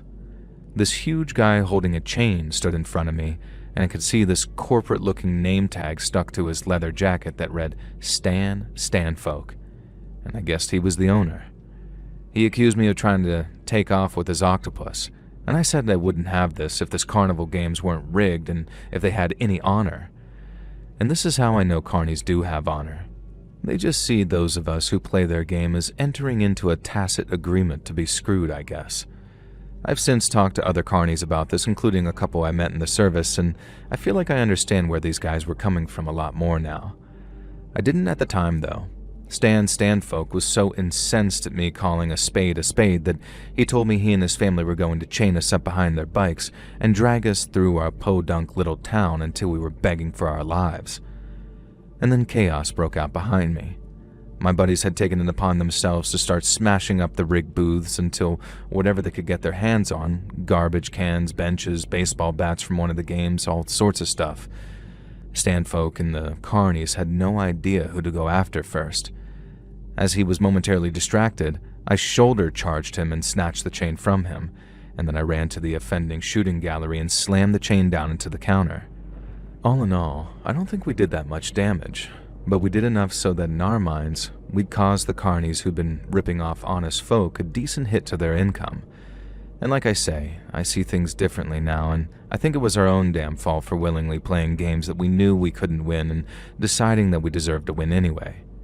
Maybe others will disagree and think that the carnies got what they deserve. All I'm going to add to this is, after I joined the military and had a wage, Stanfolk's traveling carnival received a small, mysterious donation every month from an unknown source. Now back to the story, though. Me and the buds floored it. I grabbed my girl and practically carried her to the truck, leaping into the back with her and her friend. Pete got into the driver's seat and our other buddy in the passengers, and we kicked dust and flew out of there. We were not home free, though. At least 3 or 4 carnies on motorcycles began chasing us and shouting things we couldn't hear, but they were certainly threats, I would think. And the chase felt like it went on for hours, but it couldn't have been that long. And this is where I made my fatal mistake, though. Being a cocky a-hole, I semi-stood up in the back of the bed of the truck and waved the plush octopus at them as if to taunt them, and I freaking lost my hold of the thing, and it flew out of my hands and off into the desert. All that effort, and I'd lost the goddamn octopus anyways. Eventually, the carnies clearly gave up, knowing they'd come off worse than us if the law got involved, and unsurprisingly, they did report our act of vandalism, and the next day the traveling fair had mysteriously left town. Me and my buddies tried to backtrack over the route that we'd traveled during the chase, but there was no sign of that freaking octopus. The girl that I'd been trying to impress broke up with me that next day. Needless to say, she was not impressed by someone who flew off the handle and smashed up a carnival just to steal her a toy. And last I heard, she'd married someone in software, I guess. Now, like I said, I'm a very different guy now. I'm ashamed of that night, and I'm sure there's a carny out there, probably the owner's son that I shoved and stole the octopus from, who tells this same event as his own scary story of the night a group of Arizona rednecks smashed up their carnival. And I can't say I'd blame him. All I know is the military set me right, and I avoided any real legal trouble in my idiot youth, and for both of those things, I'm deeply grateful. And for any carnival folk out there or any fellow Marines, Semper Fi, fam.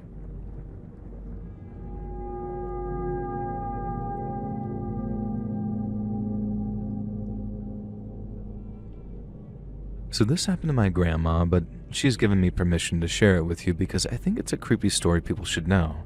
She narrated it to me, so I'm writing her words down, but I wanted to preface this so it makes sense why an 83-year-old woman is sending you a story. I mean, maybe you have a lot of 83-year-old female listeners, but I don't see them in the comments that often, so I assume not. Now anyways, I was a fine young filly in the 1960s. At least that's what the men folk said. So beautiful that I could win prizes, they said. And so I says to them, well, why can't I? Don't we have a state beauty pageant? My folks were against it at first, but as soon as I turned 18, they let me enter. And surprise upon surprise, these men hadn't just been flattering me to get under my petticoats, for which I might add, they would have had my hand in marriage first. I really did have the looks that could win prizes, apparently. I made it to the state finals, and it was an absolute honor, and it was part of the state's grand fair, and this was back in 1967.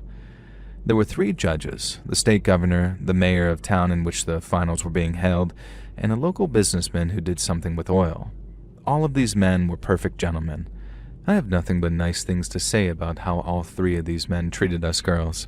They made us feel like beauty was something to be proud of, not something tawdry, and honestly, the whole thing was a lot more wholesome and respectful than you hear about in the average beauty pageant. I don't think that I could have seen it through to the state finals if I'd been nothing but a sex object. Now this event is what killed it all for me though, and it was thanks to the most unlikely of sources. There were 5 of us girls, and we were all local winners, so we were all used to the game and all very nice to one another. We were prepping for our first round, which was a catwalk round wearing dresses from a local dressmaker.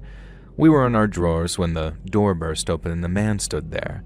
He was a bit on the muscular side, with long hair and, I remember, a very attractive jawline. He said he was the sheriff's deputy. Us girls, we were all 18, got a bit shy of course and started covering up, and the deputy laughed and told us not to worry. It wasn't anything he hadn't seen before. He had a wife and 2 daughters around our age, and that should have rung alarm bells by itself. Anyway, he said a prowler had been seen in the area, trying to peer in through the dressing room window, which was a tiny little thing 8 feet high, and we'd certainly seen nobody peering in there. And so we uncomfortably put our dresses on while the deputy unashamedly and openly watched us. And over the next 3 months, he was there every time, watching us, undressing us with his eyes while we were forced to actually undress in front of him. And then finally, it's the swimsuit round, and of course, to change for this, we have to get fully naked. Surely the deputy wouldn't be there for that. But he was. One of the more outspoken girls told him that she wasn't comfortable with his presence, and he got a little angry. He whipped out his badge and asked her if she really wanted to risk her place in the competition, or even face obstruction of justice by posing as a problem. Now, of course, none of this really rang true, but we were in a rush for the final round of the competition. And after a quick whisper, what we did was this. One of us changed while the other 4 blocked her from view, and we repeated that 4 times. The deputy was clearly furious about this, but what could he actually do? He had no legal precedent to command us to show him our naked bodies. And so we performed the final stage of the competition. The girl who'd spoken out against the deputy actually won, and I came third, all of which I was thrilled about. And when we went back to change the final time, the deputy was thankfully gone, and we changed back into our regular clothes to mingle with the judges and audience. Now, a couple of us girls met the sheriff and mentioned the deputy being present the whole time, and he got very quiet. We pushed him on what was wrong, and he asked us if we were absolutely sure. Only, it was the deputy's first day, and he hadn't checked in for work. He was due to work security at the pageant, but he had certainly not been authorized to be present in our dressing room, and there had been no reports of a prowler. He asked us to describe the deputy, and we did, and the sheriff went pale and said that didn't sound anything like the new deputy, who was his nephew, a pretty large red-headed guy. Later, they found the deputy. He stumbled in from the wilderness, his ankles and wrists tied together, wearing only a vest and his undergarments. He'd been knocked unconscious, stripped, and had his uniform and firearm stolen. And the firearm was later found discarded in a garbage bin near the hall where the pageant was held. Now, one final twist to the story, and this is the part that I can't be sure about. By 1978, I had a family and a husband, and at this point a young son.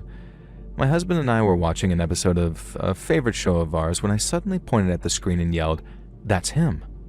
My husband asked who, and I said that I was sure as shells were shells that one of the contestants on this game show was the fake deputy from the beauty pageant terror. My husband laughed about this, and so did I. Realistically, what chance was there that a guy who knocked out a sheriff's deputy and then faked being him just to creep on women in the 60s was a contestant on the dating game on the 13th of September 1978? And like I said, I can't be sure. But all I'll say is that when I identified him, all I believed I was looking at was a contestant on the dating game, a contestant they introduced as Rodney Alcala. Now, the more I think about it as time goes on, I do think the creep who perved on me just looked like him, but there's still a chance, a terrifying chance, that the fake deputy we met was the dating game killer.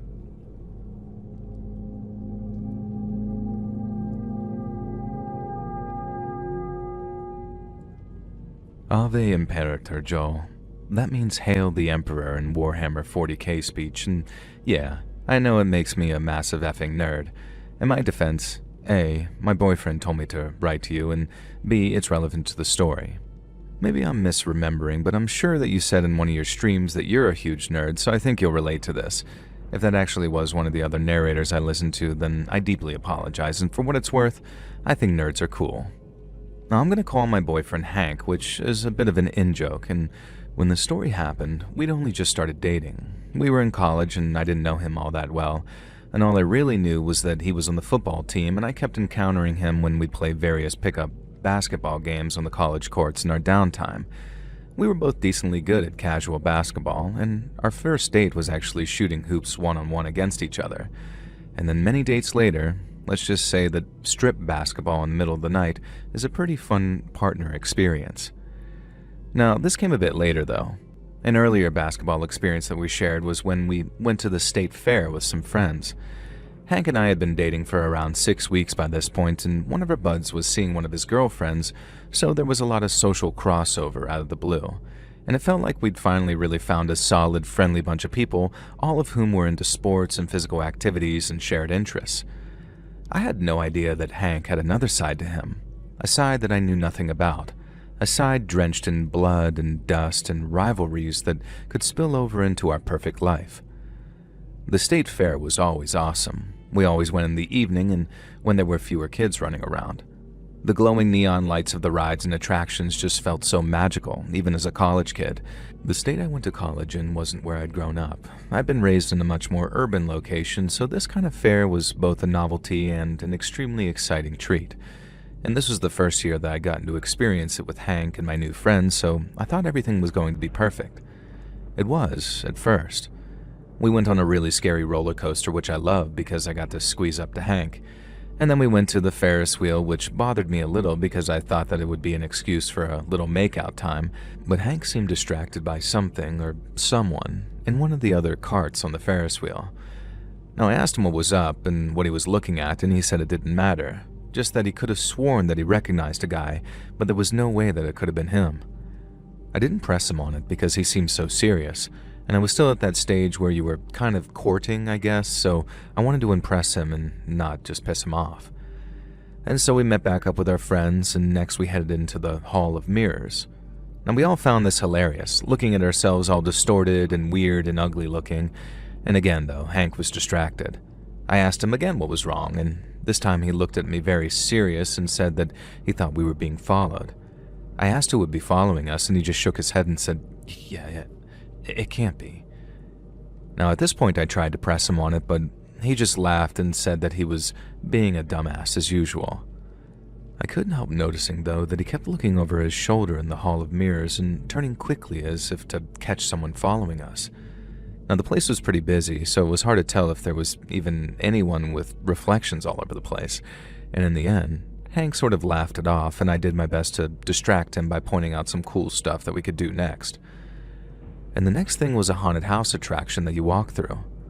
I love horror, and I was excited for this one, but I pretended to be terrified by every jump scare and silly face-painted ghouls, so I had an excuse to grab hold of Hank and play up my Scream Queen aspirations. The haunted house was busy too, and there were 6 of us trying to stick together in the cramped corridors. Hank was absolutely insistent that someone was following us again, though, and when a creepy masked actor burst out of a closet, he almost punched him in the face on instinct. I was starting to get a little more nervous, honestly. Who could be stalking Hank that could have him so spooked? After the haunted house, we began walking down Carnival Alley, stopping to play some of the games. Hank won me a little plush fox, which I still have to this day, and we're all having fun going off and playing the different games, many of which were surprisingly easy to win. And then Hank saw him.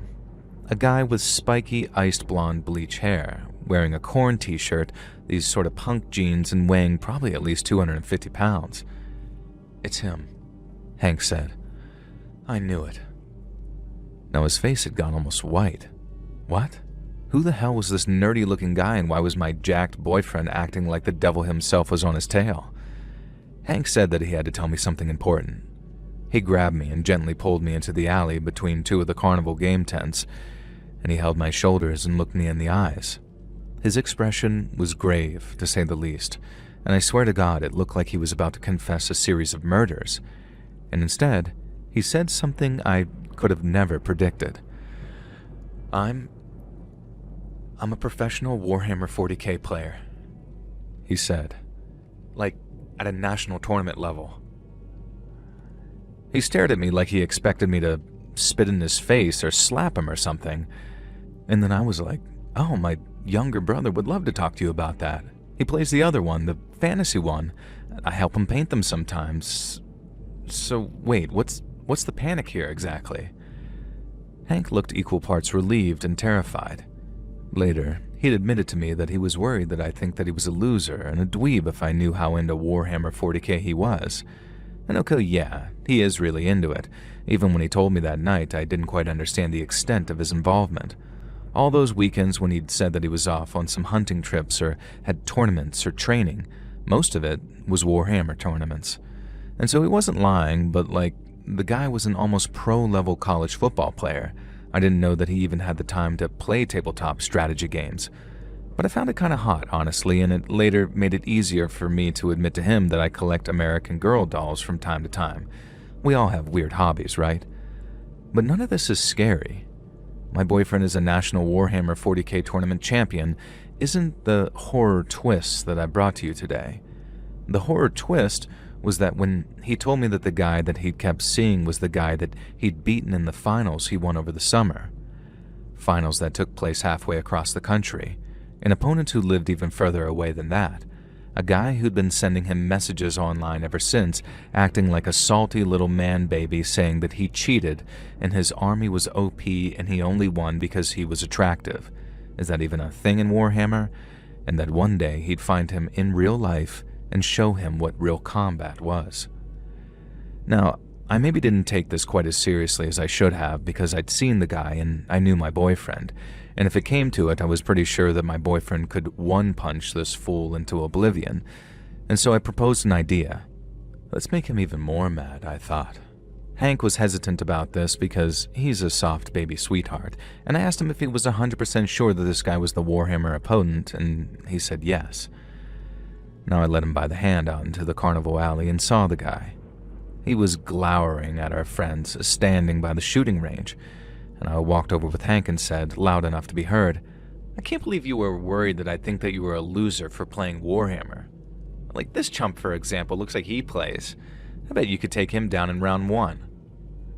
And then I flashed the Warhammer loser this big grin, and he knew that I knew. It was obvious. His face flushed red, and he pointed at Hank and started screaming about how he'd promised this day would come and reckoning was upon him. I then sarcastically said, "Blood for the god," which I thought was a Warhammer catchphrase, and Hank just gently whispered, "It's blood for the blood god, babe." And I just blushed in embarrassment. And that's when that Warhammer loser, angry, spitting with rage, said that if we liked blood so much, then maybe we should experience some blood of our own. He whirls around, grabbed one of the guns from the shooting gallery, aimed it at Hank, and pulled the trigger. Now, the gun made its usual laser bleep-bloop noise, and I saw the mistake dawn on this Warhammer loser's face as he made it. These were not BB guns or air rifles. They were laser target guns, completely light-based, and he just tried to shoot my boyfriend Hank in full view of an entire group of people, including at least 3 cops with what he believed to be a deadly weapon, but was actually a toy gun. That's still a crime, buddy. Now, we were standing by one of those stalls where you grab a baseball and throw it to knock cans down. Now, I didn't hesitate. I grabbed one of the balls and threw it as hard as I could at that Warhammer loser, and it smashed him square in the face. Now, within seconds, this Warhammer guy was tackled by a local sheriff's deputy who happened to be the brother of one of Hank's best buddies. And so then, to cut a long story short, this is how things turned out. Warhammer loser, real name Elias, had a history of unhinged posting on certain internet forums, obsessing over how his opponent, Hank, had cheated and was going to get even with him. He'd eventually been banned from all but the most fringe communities for toxic behavior. And so basically he traveled across the country after finding out where Hank went to college and took a gamble that he'd find him at the local state fair since it was a popular college kid hangout. From what we could gather, he'd been there on the lookout the entire day. This meant that when he grabbed that toy laser gun, there was clear intent to harm, and had the weapon he'd chosen been an actual weapon, it could easily be legally determined that he would have used it. And this meant that he'd be facing a pretty serious charge simply for pointing a toy laser gun at someone and trying to shoot them. In the end, we did him a solid, especially because I didn't really want his dumbass trying to countersue me for breaking his nose. We agreed with the prosecutor that we drop our own charges against him as long as he was forced to undergo mandatory anger management. Hank also used his connections in the Warhammer scene to ensure that this Elias was banned for life from a number of high-profile national tournaments. It was all very silly and almost comical, but if you think about it, the fact that he traveled across the country and was willing to fire at least a BB gun or an air rifle at my boyfriend in revenge for sucking at Warhammer is actually pretty freaking terrifying. And it's a reminder that there are some absolutely unhinged people out there. On the plus side, though, Hank and I bonded even further over his nerdy hobby, and he helped my brother evolve from the fantasy Warhammer to the 40K universe, and now they both help run a local tabletop gaming group. Sometimes I even hang out and I mostly just play Pokemon. Anything else is a bit too violent for me. Long-time listener, first-time writer. I'm a woman in her early 20s working my way through college and trying to come out the other side with as little debt as possible. I've never had a reason to write into you before, but bro, something majorly effed up happened to me last month and I'm thinking, dang, I'm gonna send this into Let's Read. And so I do a bit of this, a bit of that, but one of my hustles is working as an Uber Eats driver when I have spare time from my other jobs or from going to the gym. I always gotta be on that graft, you know what I'm saying, brosif? No, anyways, this one day I get an order that comes up on the app, a McDonald's delivery, and I accept it because I'm nearby. I don't recognize the address, which is odd because I know this town pretty well, but whatever. I took the order, waited longer than usual for the teenage workers to get their thumbs out of their butts and prepare the food, and then off I headed to my delivery location. It turns out it was right at the edge of the perimeter that we're allowed to deliver within, so basically the food was going to be cold as crap when it got there.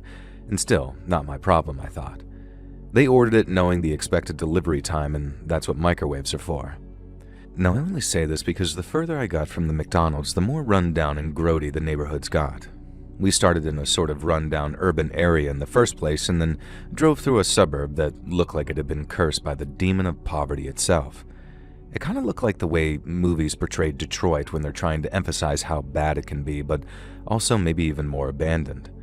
There was barely any graffiti, which was weird. Like even the criminals and the youth gangs didn't want to hang out in this area, it seemed. And no wonder I'd never heard of the place before. Now, I heard fear being described on a podcast as bone prickles not long ago, and that term struck me as perfect. Driving with this goddamn McDonald's, the smell of fries and Big Macs making me feel kind of sick, I started suffering with the bone prickles. And the moment I heard the guy say that phrase on the podcast, I knew exactly what he meant. It's like when your entire body tingles and prickles thanks to some kind of unspecified fear, and I was feeling this just by driving to the delivery location. Now, eventually I reached this address, and it was on the very edge of some rundown suburbia. Now, if this house had been the only occupied property on the block, I wouldn't have been surprised. The rest of the houses were completely dark, boarded up, and run down.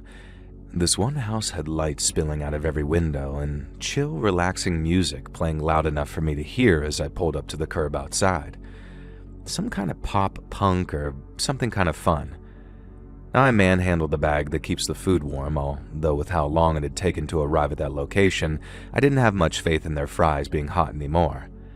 Again, everything had fallen within the promised delivery time, so no issues there. I hauled butt up the driveway, surprised at how heavy their food order was, and I knocked. It took a few knocks before the volume of the music inside lowered, and the door was answered by a pretty-looking guy, a very reassuring gentleman. Now, he must have been in his mid-20s, and he was wearing a band tee and had a goofy expression that made me think that he might have been stoned.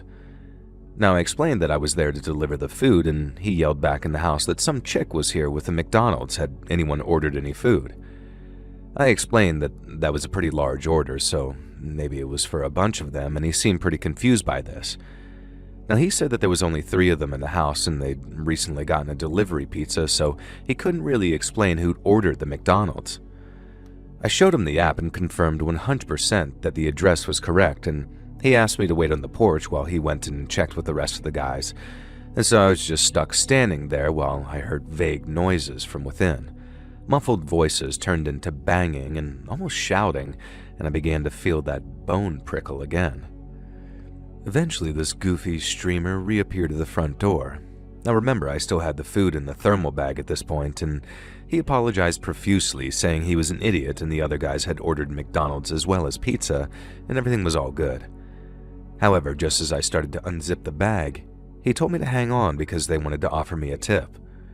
I told them they could do it through the app and they didn't have to do it at all, but this guy was absolutely adamant that they were going to give me $10 for the trouble, so if I could just wait on the porch again, he'd head inside and get the cash. Now, who even keeps cash around these days, to be honest? Now anyways, this time he left the door open just enough for me to see inside. The front door opened into the living room, and I was kind of impressed how clean and frankly awesome the place looked. They had framed posters on the wall, a couple of pinball tables in the corner, and an expensive-looking flat-screen TV. Now, this didn't seem to be the room that they were hanging out in either, and I sort of nosily peered around to see where my new delivery friend had gone to find my tip. Now, I saw him milling about back and forth past the door to what seemed to be a kitchen, and then calling out down a set of stairs to what looked like a basement. I wondered if they had an even more impressive home theater system down there or something, and I wondered if it was just one of those cases where someone with money buys a house that looks run down from the outside in an abandoned neighborhood area and then just uses the crappy exterior to actually mask a really awesome dwelling. Now still, it was none of my business. Now eventually my new friend came back with $10.69, and I just politely laughed at the obvious joke. Now, I finally fished out the huge bags of McDonald's out of the insulated bag, and I could tell already that by now they were cold, and I figured I just wouldn't make mention of it. This guy had kept me on the porch long enough at this point. Now, after thanks and some goodbyes, I headed back to my car, got in, and then checked for more jobs. There was another one at the same McDonald's, so I figured why not. It had just come through, so by the time I reached the restaurant, the order should be ready. So I started to drive off. I have one of those reversing cameras in my car, and I admit I rely on it a little bit too much, so my rearview mirror isn't perfectly aligned like it should be. Instead, it lets me view the back seat, something I'd adjusted for it recently when I was taking my niece and nephew out for, ironically, McDonald's. And as such, glancing into the rearview mirror allowed me to notice that there was someone lying on the floor in the back seat. Now, I could tell he was a guy in his mid-20s, and I also could tell that he was holding some kind of weird knife, and I don't know how to describe it. It was clearly some type of kitchen implement, but I'd never seen a knife like that before. And I suddenly realized that the delivery customers had kept me at the door for so long without turning back to my own vehicle that it could have allowed one of them to actually slip inside. Now, I didn't expect to be more than a minute or two, so I didn't lock the car behind me, and now I was regretting that immensely. What the hell did this guy have planned for me? He was just laying there, staring off blankly like he was waiting for something, clutching that kitchen blade. Now, obviously, whatever he had planned was nothing good, and the first thing I did was I decided to do a stop looking in the rearview mirror, and I didn't want him to see that I'd seen him. Now, obviously, this was all happening within a split second. My heart was absolutely pounding, and I was certain that this was how I would die, with my throat slit as I was heading to an Uber Eats delivery. Now, up ahead, I saw the lights of a gas station.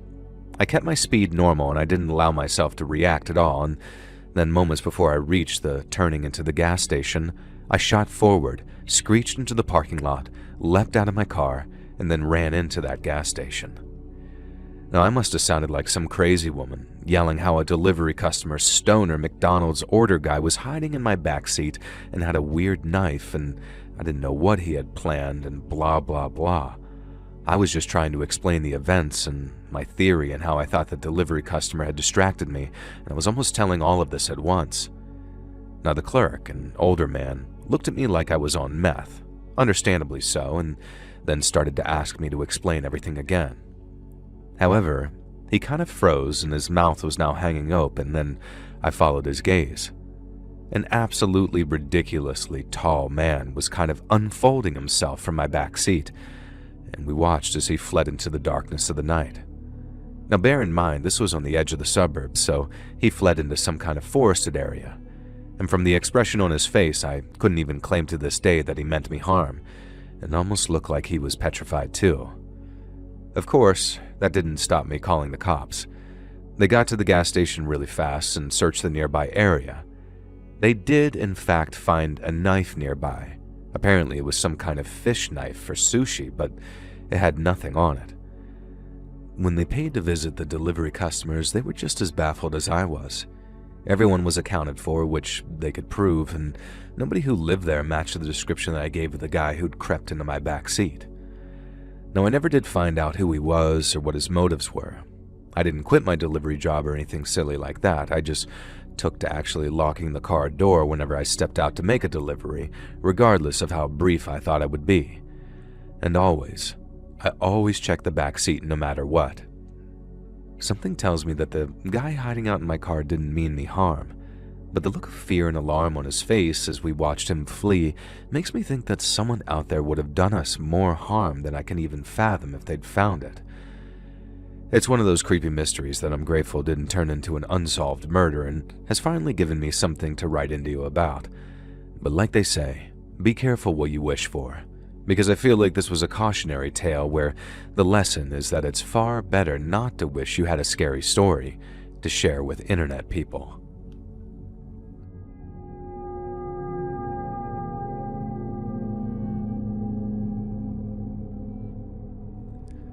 So I'm from England, and I won't say where so as not to dox myself or lose my job, but I'm a postwoman, or a postie as we say here, and I love my job.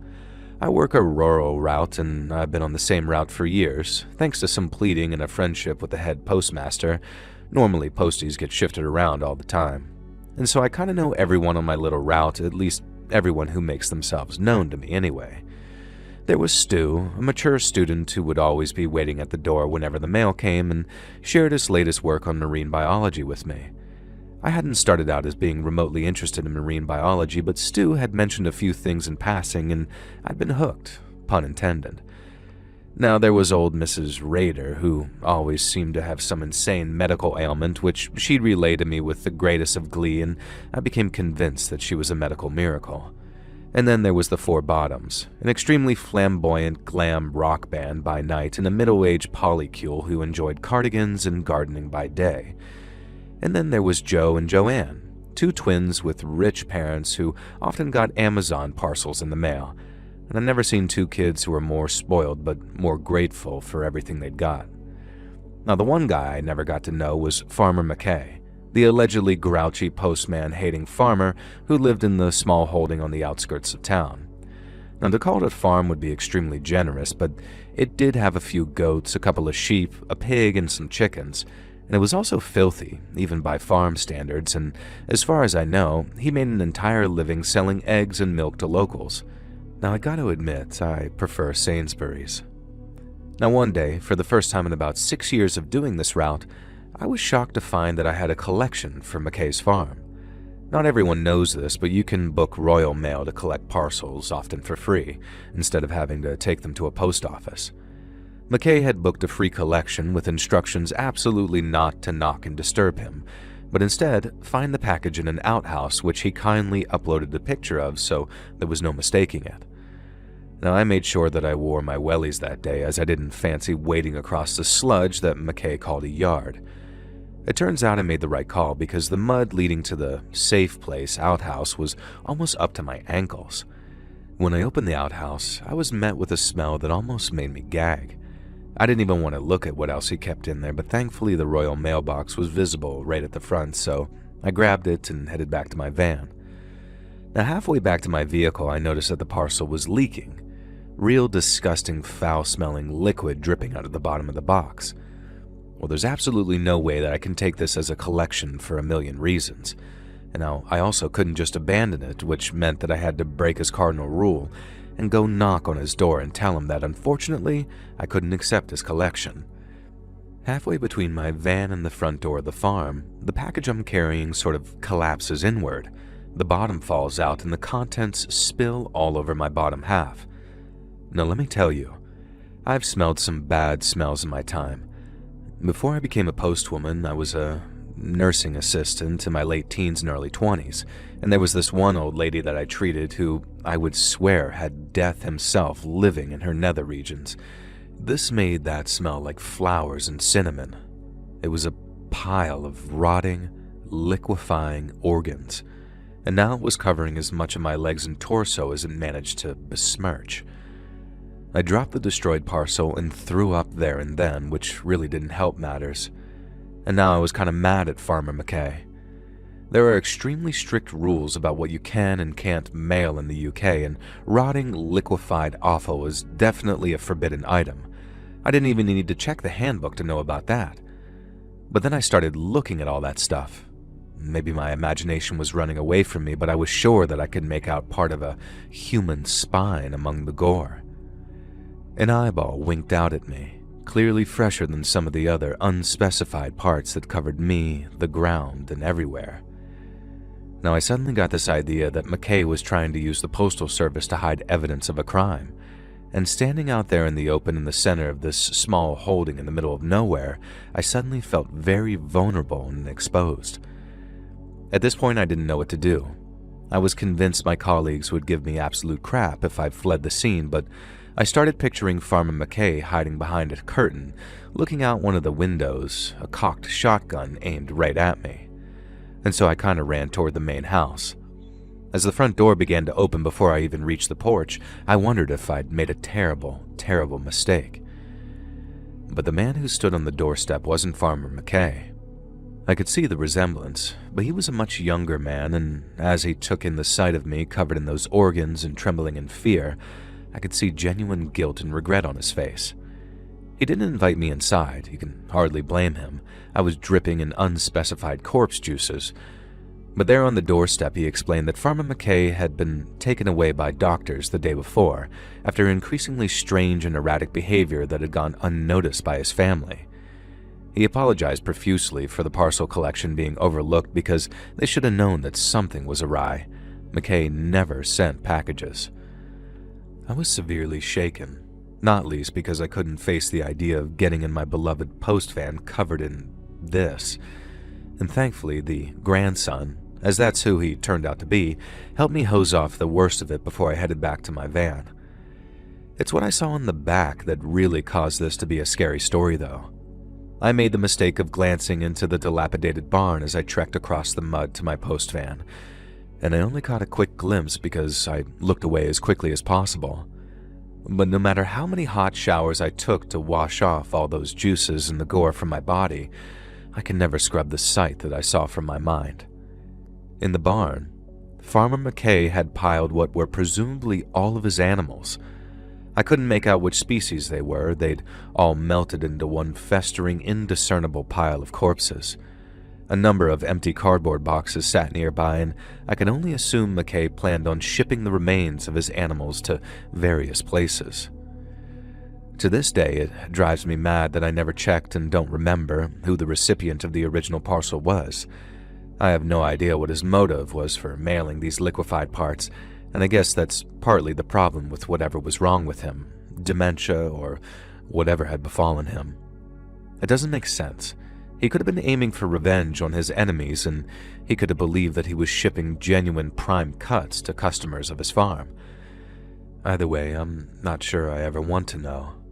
The McKay small holding was demolished not long after, and after what I saw, I can't say I'm at all sorry that it became one less stop on my postal route.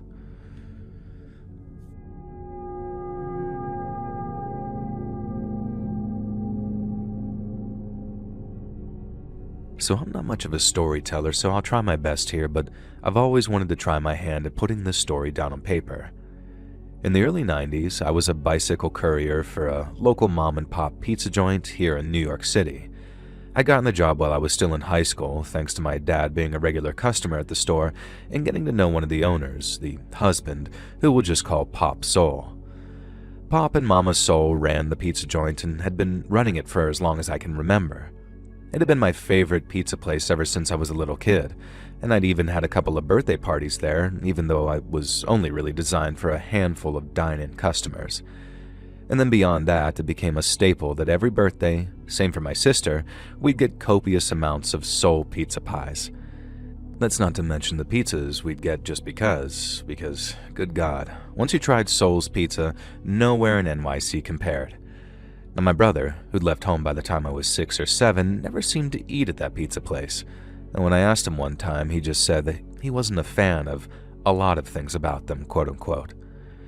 So one day, my dad calls me aside and says, "Son, I got you your dream job." Now, at the time, I wanted to be a military sniper, an F-18 pilot, or a pro street racer or something like that, but I was pretty sure that Dad hadn't hooked me up with something like that. But when he told me that I was going to be a bicycle delivery boy for Soul Pizza, I was almost as psyched, especially because this meant that I got one free pizza a week and a 10% discount off orders like all the time. And I got to ride my bike all over the city, something I loved doing anyway, while getting some cash in my pocket to see me through the last year of high school. What could be better, I thought. And things went absolutely smoothly with Soul Pizza for the first month or so. According to Pop Soul, I was, quote, the best goddamn bike boy they'd ever had, and hiring me was the best decision he'd ever made since marrying Mama Soul.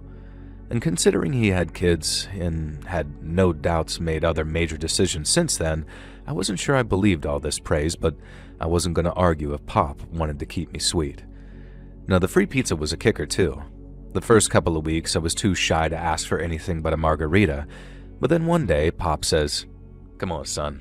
I know you like your pies heavy with toppings. Go nuts. Ask for whatever you want." And so I did. I tried out so many combinations, so many wild pizza mixtures that, by God, I wish I could remember some of them, because I swear if I could start my own pizza chain with pre-made pizzas using toppings that nobody ever thought of before but are absolutely heaven sent.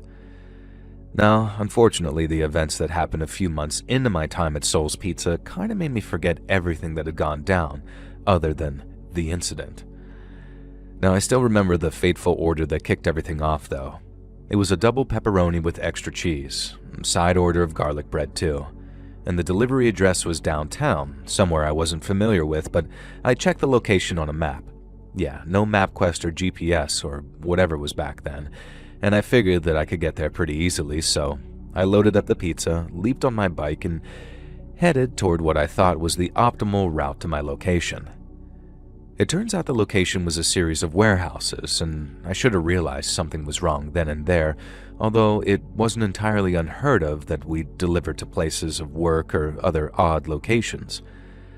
I stopped the bike, trying to work out exactly where Warehouse 13 was in this maze of identical metal sheds, when suddenly a van comes screeching out of nowhere and pulls to a stop inches from my bike.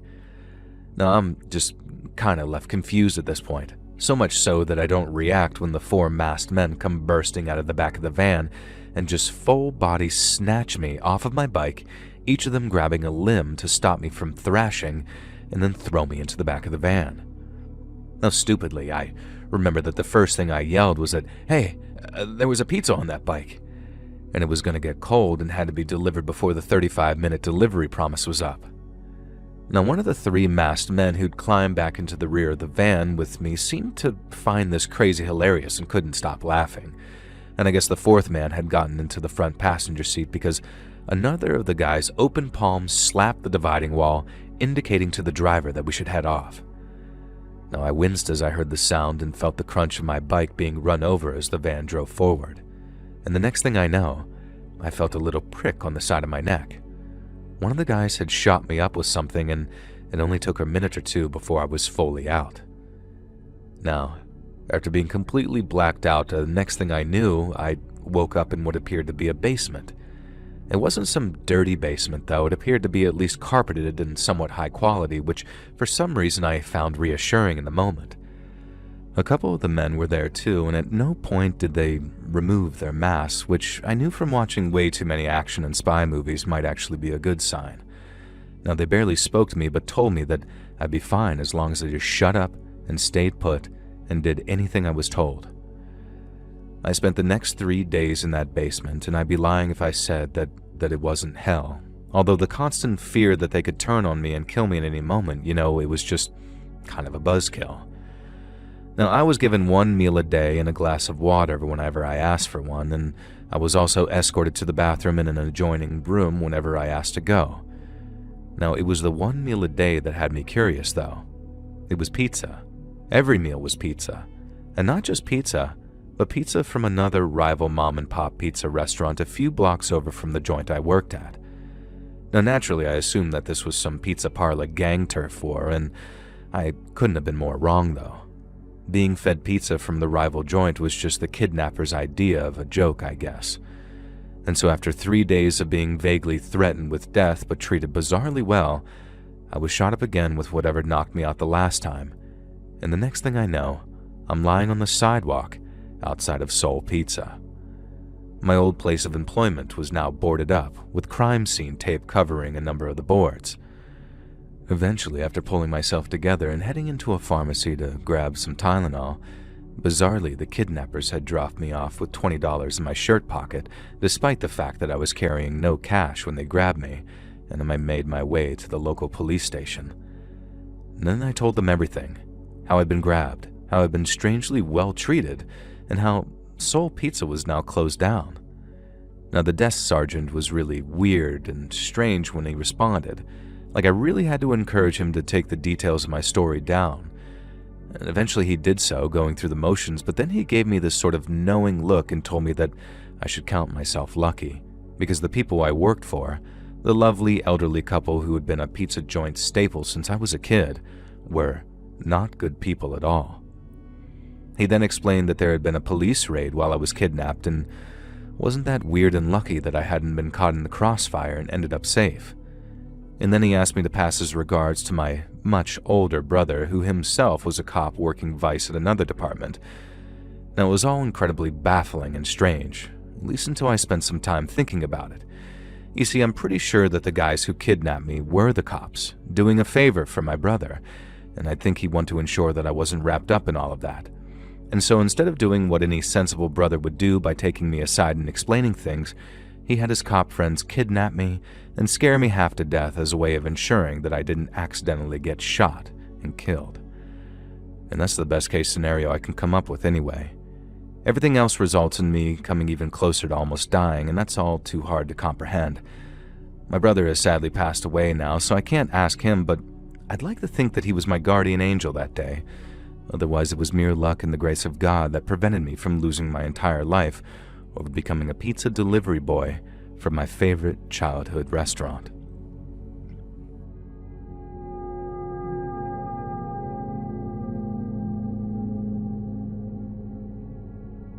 When I was a little kid, for reasons I won't go into, I lived with my maternal grandparents around 80% of the time. Time spent with Mom and her various boyfriends was not so good, but on the other hand, Grandma doted over me. Grandpa was stoic, a regimental man who showed me nothing but respect, but we weren't close in the same way Grandma and I were. From an early age, I'd learned that being coddled was a bad thing, so I made sure to try my best and live up to Grandpa's belief that I should be a real man, trademark. And then when he wasn't looking, which was most of the time, I'd happily let Grandma baby me and treat me like her special little boy. Cookies, treats, $1 slipped in my pocket here and there, and the kind of freedom and pleasant treatment that I most certainly did not get at home on the rare occasions when Mom was ruled suitable to look after me, and also decided to make the effort to demand that her mother send me back to her. Now thankfully, by the time I reached around 12 years old, I'm pretty sure Mom had either completely given up caring or forgotten that I existed altogether. The last time I saw her involved a screaming fight and my grandparents silently marching me away from the house.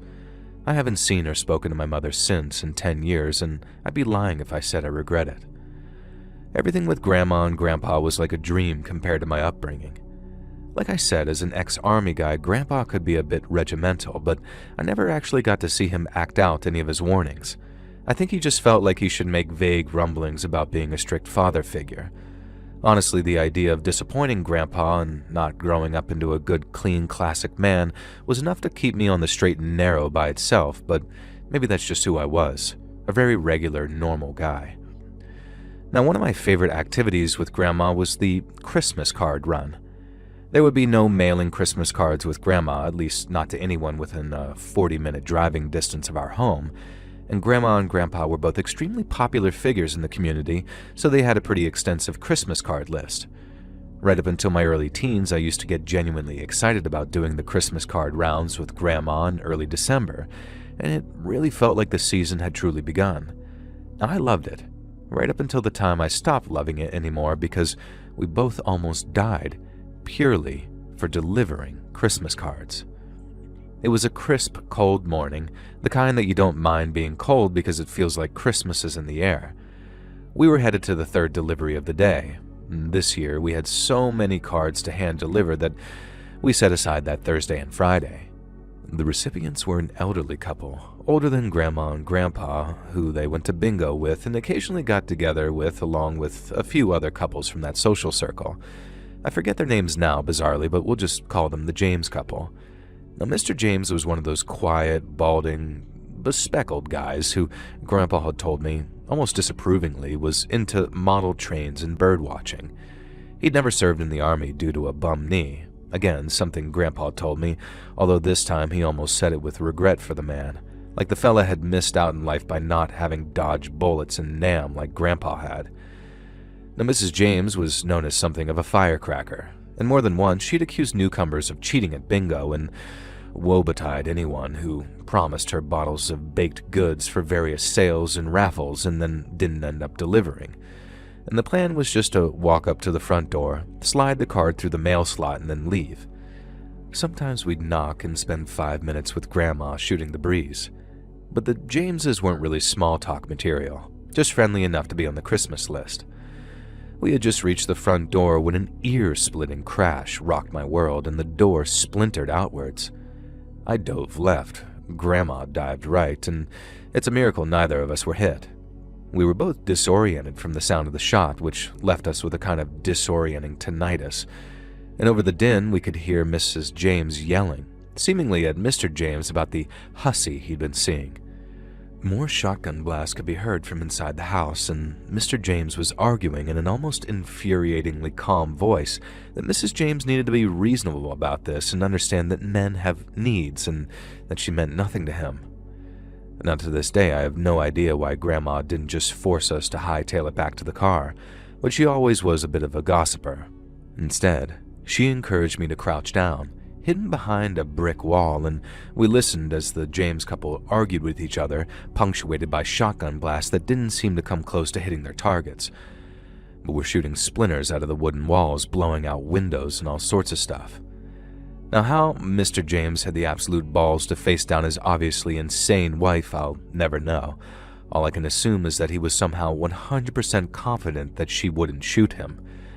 However, they had no idea anyone was outside, and while Grandma made me crouch there, gathering the gossip while I trembled in complete terror, another shotgun blast came bursting through the window right above my head.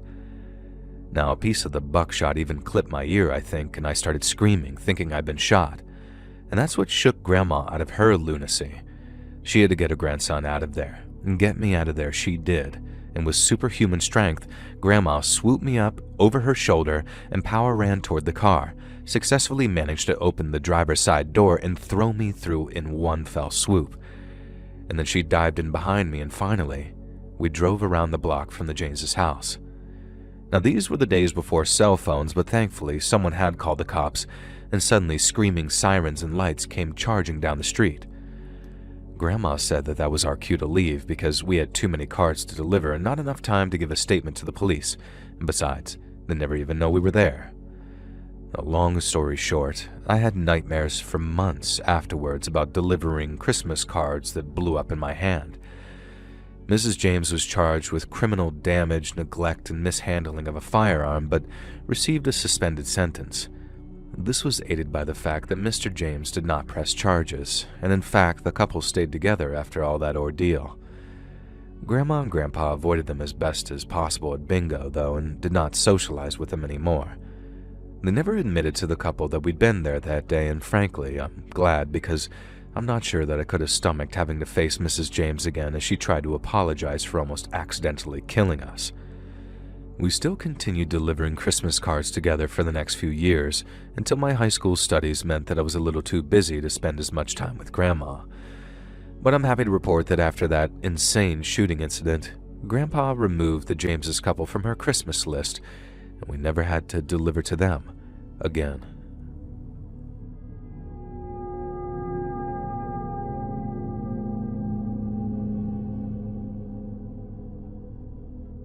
No, I'm just going to admit this up front. I was an absolute a-hole in college. Like the kind of smug, not quite rich jokester, prankster who thinks he's way funnier than he is. And I'm also glad this was around 15 years ago because a few years later, and I genuinely think that I would have tried to launch a career as one of those intolerable YouTube pranksters. You know the ones I'm talking about. Now thankfully my pranking days extended solely to being the class clown. And this led to a certain fraternity paying attention to me and encouraging me to pledge, so I did. Honestly, I loved the hazing. I was the one getting pranked, sure, but it made me the center of attention, and I was always up for going a step further than my fellow pledges. Now looking back, I probably came across like the most cringe tryhard imaginable, and the frat bros scouting me out must have thought that they'd lucked out with a clueless gooner like me. Now, I still wonder to this day whether if things had turned out differently, I would have been rejected from the fraternity anyway, and I kind of think that maybe I would have as the ultimate prank. And so when I was doing my initiation, it was back when Amazon had just gotten really big, and with their meteoric rise, we'd also seen a decline in the quality of delivery drivers. It was that weird period between Amazon drivers treating your packages like a Goomba from Mario, and Ring doorbells only existing for the rich and famous. And so regularly, Amazon packages were just free for the taking, dumped into people's yards or left on their front doorsteps ready for some complete idiot like me to come along and swipe them, and then inevitably trash the contents unless it was something really good, which it never was. Now, I must have stolen upwards of 15 packages from poor, stupid Amazon customers. Now, one time I got a box of lingerie, and another time there was this wiener pump, and those are literally the only two remotely interesting things I stole. Mostly I just took people's vitamins, a dog bowl, a little plush toy, and some exercise equipment and other assorted stuff. And then one day, I saw it. A large tantalizing package sitting on a doorstep just there for the taking. It had to be something good, like a microwave oven or a custom kitchen delivery. It just had to be, and I knew it. Now, I could feel it in my bones, so I had my idiot cameraman, another pledge, film me creeping up to do a crab walk in a hoodie and jeans like I was some type of Temu iDubbbz. And then I grasped the package with both hands and yanked it backwards. It exploded. And I don't mean one of those cute glitter bombs that they use now. I mean, it literally exploded. It burned my face and scorched my hoodie, the polyester, right to my skin. No, I was screaming and disoriented in absolute agony. My cameraman, the coward that he was, had already shrieked and ran away. And then they came, leaping out of the bushes, a group of masked men waiting for me to try to steal that package. Now, I was down for the count, suffering from what felt like third-degree burns, but realistically were probably only first-degree. They felt worse, though, as the masked men started kicking and punching me. They were yelling at me for being a thief, a scum, a criminal. They said I was everything wrong with America, that I was ruining the fabric of this goddamn country. All because I tried to steal an Amazon package as part of a fraternity prank. And you know what? I can't disagree with them. I was a prick, and I deserved a kicking. And I can't say I deserved the shattered eye socket or the permanent limp or the shattered arm that required a metal rod to hold it together, and maybe that punishment was a bit extreme. But at the time, I did convince myself I deserved it. And the paramedics were called by a neighbor, obviously, long after the masked men had disappeared. But I told them I was jumped by a gang of young people from a rival college, and no, I had no idea who they were, and I preferred that they didn't pursue the crime if possible. And the cops honestly seemed all too happy to oblige. Less work, less paperwork, I guess. And I really did convince myself that I had it coming, and maybe I was right. Maybe I did. But here's the really weird part, though. I went back to that house months later, and I wasn't sure if I'd approach or not, but I decided to just watch from my car for a while. Maybe it had new owners. Maybe this wasn't who I tried to steal the package from. But the people living in the house now were a young family with 2 young kids. None of them seemed like the type to be involved in a violent assault. And so to this day, I don't know if I was targeted by someone related to the household or a group of violent vigilantes who were going after people like me. Now, the latter idea is kind of terrifying because it kind of makes me wonder, what if they decided that I haven't changed my ways enough and come after me again? Now, I've tried my best. I've tried to be a clean living boy, and one thing's for sure. I did not pursue joining that fraternity after all, and a regular dorm room and weekly chess club is all the excitement I want in my life. Thank you very much.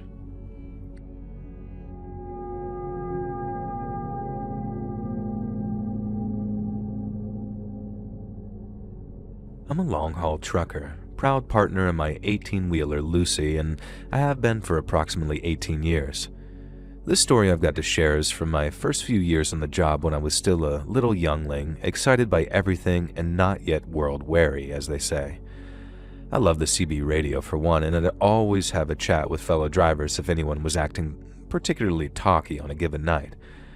These days, I barely bothered to answer it unless I'm really bored because, frankly, most other people are boring as dog crap and I have no interest in what they have to say. Now back then, though, there was this other trucker who'd often be yammering away on the CB, mostly to himself. He went by the name of Boxcar Willie, I guess probably after that singer. Now we didn't use real names, we just had call signs. Mine was effing Ironhide, like the Transformer, but also because I thought that I was a clever bastard calling myself Ironhide when I spent 80% of my working hours sitting on my butt driving that truck.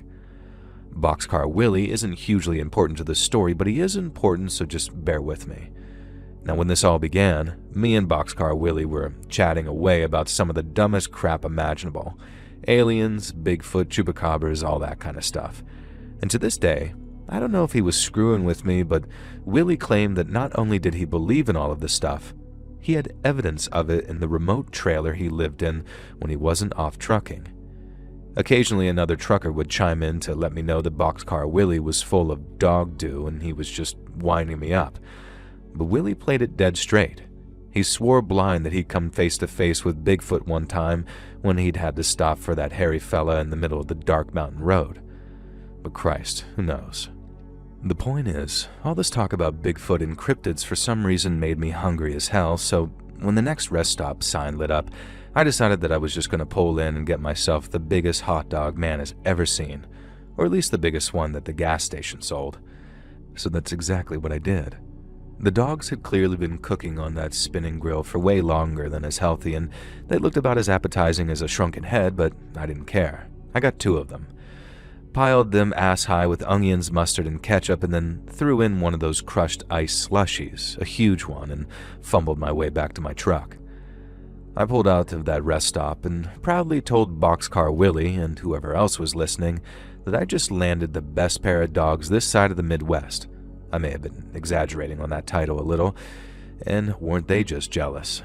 Now, of course, Willie had a story about this one time that he found a roadside hot dog seller who only appeared once every 10 years or some nonsense. He was entertaining if nothing else, biggest liar you ever met who wasn't a politician. Now anyway, my route is pretty straight and clear for the next 100 miles, so I'm feeling pretty safe about munching down on one of my overcooked dogs, wrapped in a bun that was even more disappointingly stale than I'd hoped for. And that's when I heard it, a noise from behind me from inside the trailer. Of course I made the mistake of telling Boxcar Willie, who began to psych me up with tales of cryptids and ghouls who preyed on truckers. Now naturally this was a load of horse manure, but I was unsettled by the sound, if only because I was driving an extremely straight bit of road and I didn't like the idea that some cargo actually came loose. Now after a while the sound stopped and I figured whatever it was had kind of sorted itself out. Now I forget what I was carrying at the time, but it was kind of a heavy electrical goods situation that couldn't really easily get damaged, so I paid it no mind and carried on driving. And then I heard some more noise from behind me. I listened real hard, but by now I'm convinced that there are footsteps in the back of the trailer. I mentioned this to Willie, who of course has a story of something similar, only this one gets under my skin and actually spooks me. Can't even remember the crap that he shared at the time. Now on top of that, I'd finished my hot dog, drank way too much of my slushie, and I needed to piss. And there was no rest stop for miles, so I pulled onto the shoulder, scanned the darkness for any vehicles. There clearly were none coming for quite a few solid minutes, and got out. I took a piss first. I didn't want to pee myself in fear at whatever might be in that trailer. And then I examined the trailer itself. It was fully locked and sealed in a completely satisfactory manner, really.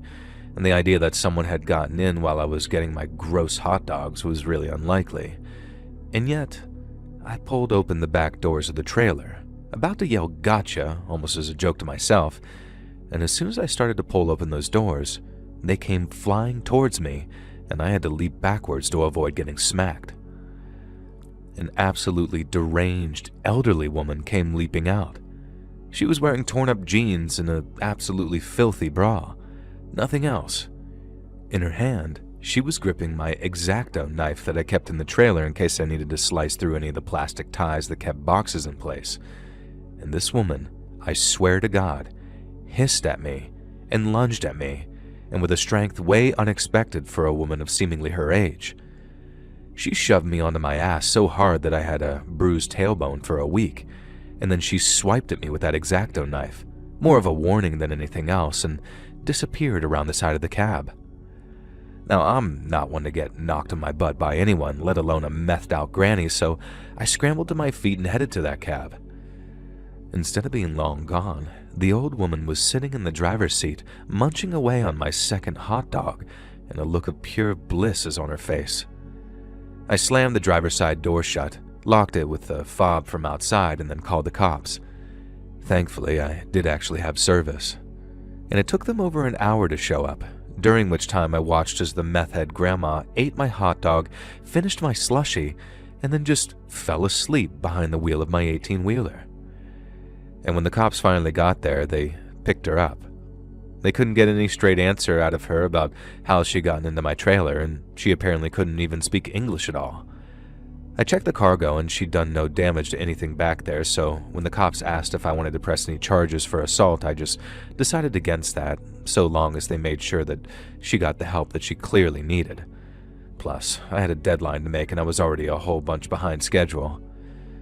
As I finished my delivery, I shared that story with the CB radio, and you can best believe that Boxcar Willie had some kind of bat crap story about a ghostly woman who matched her description, but this time, it was the first time I could see through the fact he was clearly making it up on the fly. His silly ghost stories were nothing compared to the real fear of facing down an unhinged woman being with a sharp weapon, never knowing how they'll react. I hope the old lady got the support she needed. I try not to think about how she got into my trailer. I'm pretty sure she must have snuck in when I originally loaded the cargo, which meant that she'd been back there for a good 6 hours before I caught her. Now, I'm just glad things played out the way they did, and some poor worker boy at the end station didn't end up taking a blade to the throat.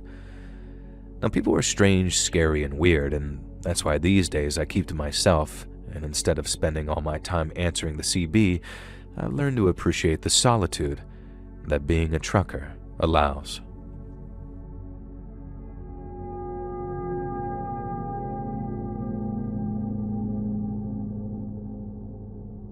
This happened to my dad back in the 1960s, and he's given me permission to share it with you. He worked as a paperboy for quite a few years back in the days when kids made a decent living hurling papers from their bikes as they cycled past. Dad, however, went that extra mile. He actually stopped at every house and gently placed the paper on the front stoop. It made him a real popular paperboy, and come Christmas time, he'd often find a little thank you card and a tip pinned to the door of some of his deliveries. Now, one woman took a real shine to him, I guess. A real shine, as it was around February, and for the first time ever, this old woman was waiting on the porch for him. She invited him in for a drink and a vague insinuation that there would be a financial reward following that, i.e., a tip. And so Dad, the naive little kid he was, followed the old woman into her house and drank a drink with her. Now, the next thing he knows, he's suddenly waking up tied to a dining room chair, and the old woman is cavorting in front of him, naked as the day she was born, rambling about how she'd been craving a man's touch. Of course, Dad's like 8 years old at this point and totally horrified by everything that's going on. Thankfully, also being an 8-year-old, he's able to squeeze his way out of the pathetic knots that this perverted old hag has tied around him, and so screaming bloody murder, Dad manages to pull himself free from the naked old woman's dining chair and then basically fling himself from the house, leap onto his bike, and catapult himself through town back to the grocery store that he worked for. And when he got there, the owner took him aside and, a weird turn of events, offered him $10, a hell of a lot of money back then, to keep quiet about the whole ordeal. Now, he promised he wouldn't have to deliver papers to that old woman again as long as he kept quiet and accepted the money. Of course, Dad being the dumb 8-year-old, he just took the deal without a moment's hesitation. It's become something of a family legend now, and the woman passed away not long after, and we never did find out the cause, motive, or twist behind any of it. We have no idea why she decided my dad would be the perfect male touch for her, and frankly, none of us wanted to know. It's just one of those things. There are weird people out there. Be careful, especially of strange old women.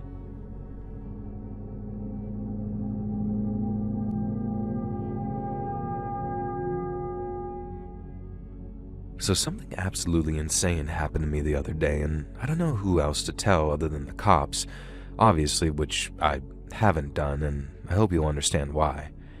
It was like 10 p.m. and I was just hanging out at home alone. My girlfriend was studying, so she wasn't over that night, and I heard a crash from outside and just kind of dismissed it as being the usual neighborhood crap. And then there was a knock at the door. I was a bit unsettled, obviously. I don't live in the safest neighborhood in the world, and so I looked through the peephole, and there's a pizza delivery guy standing there wearing what is clearly the uniform of a very famous pizza delivery brand. I can see over his shoulder that he has a branded delivery van as well, so okay, cool, seems pretty safe. But I didn't order pizza. Maybe my girlfriend did as a sort of treat, so I opened the door to the guy and began to explain to him that I didn't order that myself. Was there maybe some kind of note? Was it definitely the right address, etc.? Now, the guy just looks at me, removes the hot pizza from his bag, and then hurls the entire pie straight in my face. Now, it would have been comical if not for the fact it was searing hot. There was melted lava cheese running down my face, and I was suddenly freaking out in fight or flight mode due to the unexpected sudden assault. And I tried to mumble what the F through the pizza that's now dripping off my face and reach up to try and wipe the hot cheese out of my eyes. And that's when the delivery driver aims a swift, hefty kick straight between my legs, kicking me square in the nuts. Naturally, I doubled over in absolute agony, which at least had the bonus effect of causing any remnant pizza to droop off my face. And I'm just there gasping for air, gripping the side of the door, suddenly convinced that this lunatic driver, as some kind of pizza-based serial killer, is going to plunge a knife deep into my chest. Now, I tried to mumble and ask what the hell was going on, and then I distinctly and clearly hear this pizza guy, who I swear to God sounds like that acne-ridden teen from The Simpsons, go, "This is for my mother, you scum-suck psycho." I'm just absolutely floored. I have no idea who this guy is, or who his mother is, or what I've done to her. Possibilities start running through my head, but I barely have time to consider them when he sort of croaks and squeaks and then says, Oh, I'm so sorry. I've come to this wrong address. I'm so sorry." I managed to look up through tears of pain to see him run through my yard and leap into his very clearly branded pizza delivery car, and then he drives away at full speed. And that's when I realized that the crash I heard from earlier was this delivery psycho driving over my mailbox. And so I went inside and cleaned myself up and thankfully realized that I haven't suffered any serious damage from the scalding pizza to my face. And so naturally the first thing I do is call up my local pizza place that had that name and ask them if they had a delivery driver in the area. Apparently they'd been expecting my call because the girl in the other end of the line, who sounds like a pretty young person herself, suddenly starts begging me not to call the cops and apologizing over and over, saying that if I knew the full story, I'd understand. Now, I asked the girl to tell me the full story and she just said she can't. But if I promise not to call the cops, my next 3 pizzas will be free, and then I can order another free pizza every 6 months. And I genuinely weighed the option. I mean, it would be insane to take them up on that offer, right? But I'm a broke college student at the time. No harm was done. I have a funny story to tell friends, and I'm getting multiple free pizzas out of this deal. Plus, if someone has screwed with my mom in the way that was serious enough to cause this guy to act like this, I guess I can probably sympathize. And so I didn't call the cops, and I took them up on the offer of the free pizzas. The first one arrived tonight. Do you think I did the right thing? I guess I'm just kind of easily bought. And as a kid, it was my whole entire world. Everybody knew everybody back then, and the streets were full of us kids either playing stickball or jumping double dutch on the sidewalks. It was mostly Italians and Puerto Ricans, with a couple of black and Cuban families too. But everyone was getting along by then, and all that community tension you heard about was mostly a thing of the past. Kids of every color and creed would all hang out at the corner of the bodega, grabbing candy bars or sodas after school. And then I'd run home and be greeted by the smell of my grandma's cooking wafting out from the open kitchen window. Life was good back then. It was simple. But I remember around the time that I was 10 going on 11, things started to change. There was some kind of oil crisis over there in the Middle East, and that messed with a lot of people's money. And then when the Rheingold and F&M brewery shut down in 1976, it was like a meteor hit us. People lost their jobs, stores around the neighborhood started to close, and friends of mine had to move away from the block because their parents couldn't afford the rent anymore. Kids like me still dreamed about making it big, even as the neighborhood was starting to show cracks. But man, by the time I turned 13 in 1977, things were starting to get really rough around Brooklyn and the city as a whole. Crime was creeping in, and I remember waking up to sirens blaring outside on more than one occasion. More and more good people started to leave, not even by choice sometimes either, because some of them were getting blockbusted out of their apartments by shady real estate guys offering easy cash. And then to make things worse, the Son of Sam killings had started up again. And that rotten son of a bitch, who'd already killed a bunch of people, shot 2 kids dead in their car over in Queens, and then he wrote letters to the cops and the newspapers bragging about it. It was terrible. But me and my buddy stuck together and watched each other's backs, and back then, my best friend in the whole world was this Puerto Rican kid named Oscar. And since it was summer break, Oscar and I were hanging out almost all day, every day, and while the summer started off nice and warm, it reached 104 in the shade by July, and it was brutal. The AC in our apartment was just a fan that moved the muggy air around, so you had to go outside and bust open a fire hydrant if you wanted even a chance of keeping cool. People were already tense from the Son of Sam shootings, and then pile on all that economic pressure, and with the heat making sure that nobody was sleeping good, and the whole freaking city was getting cranky.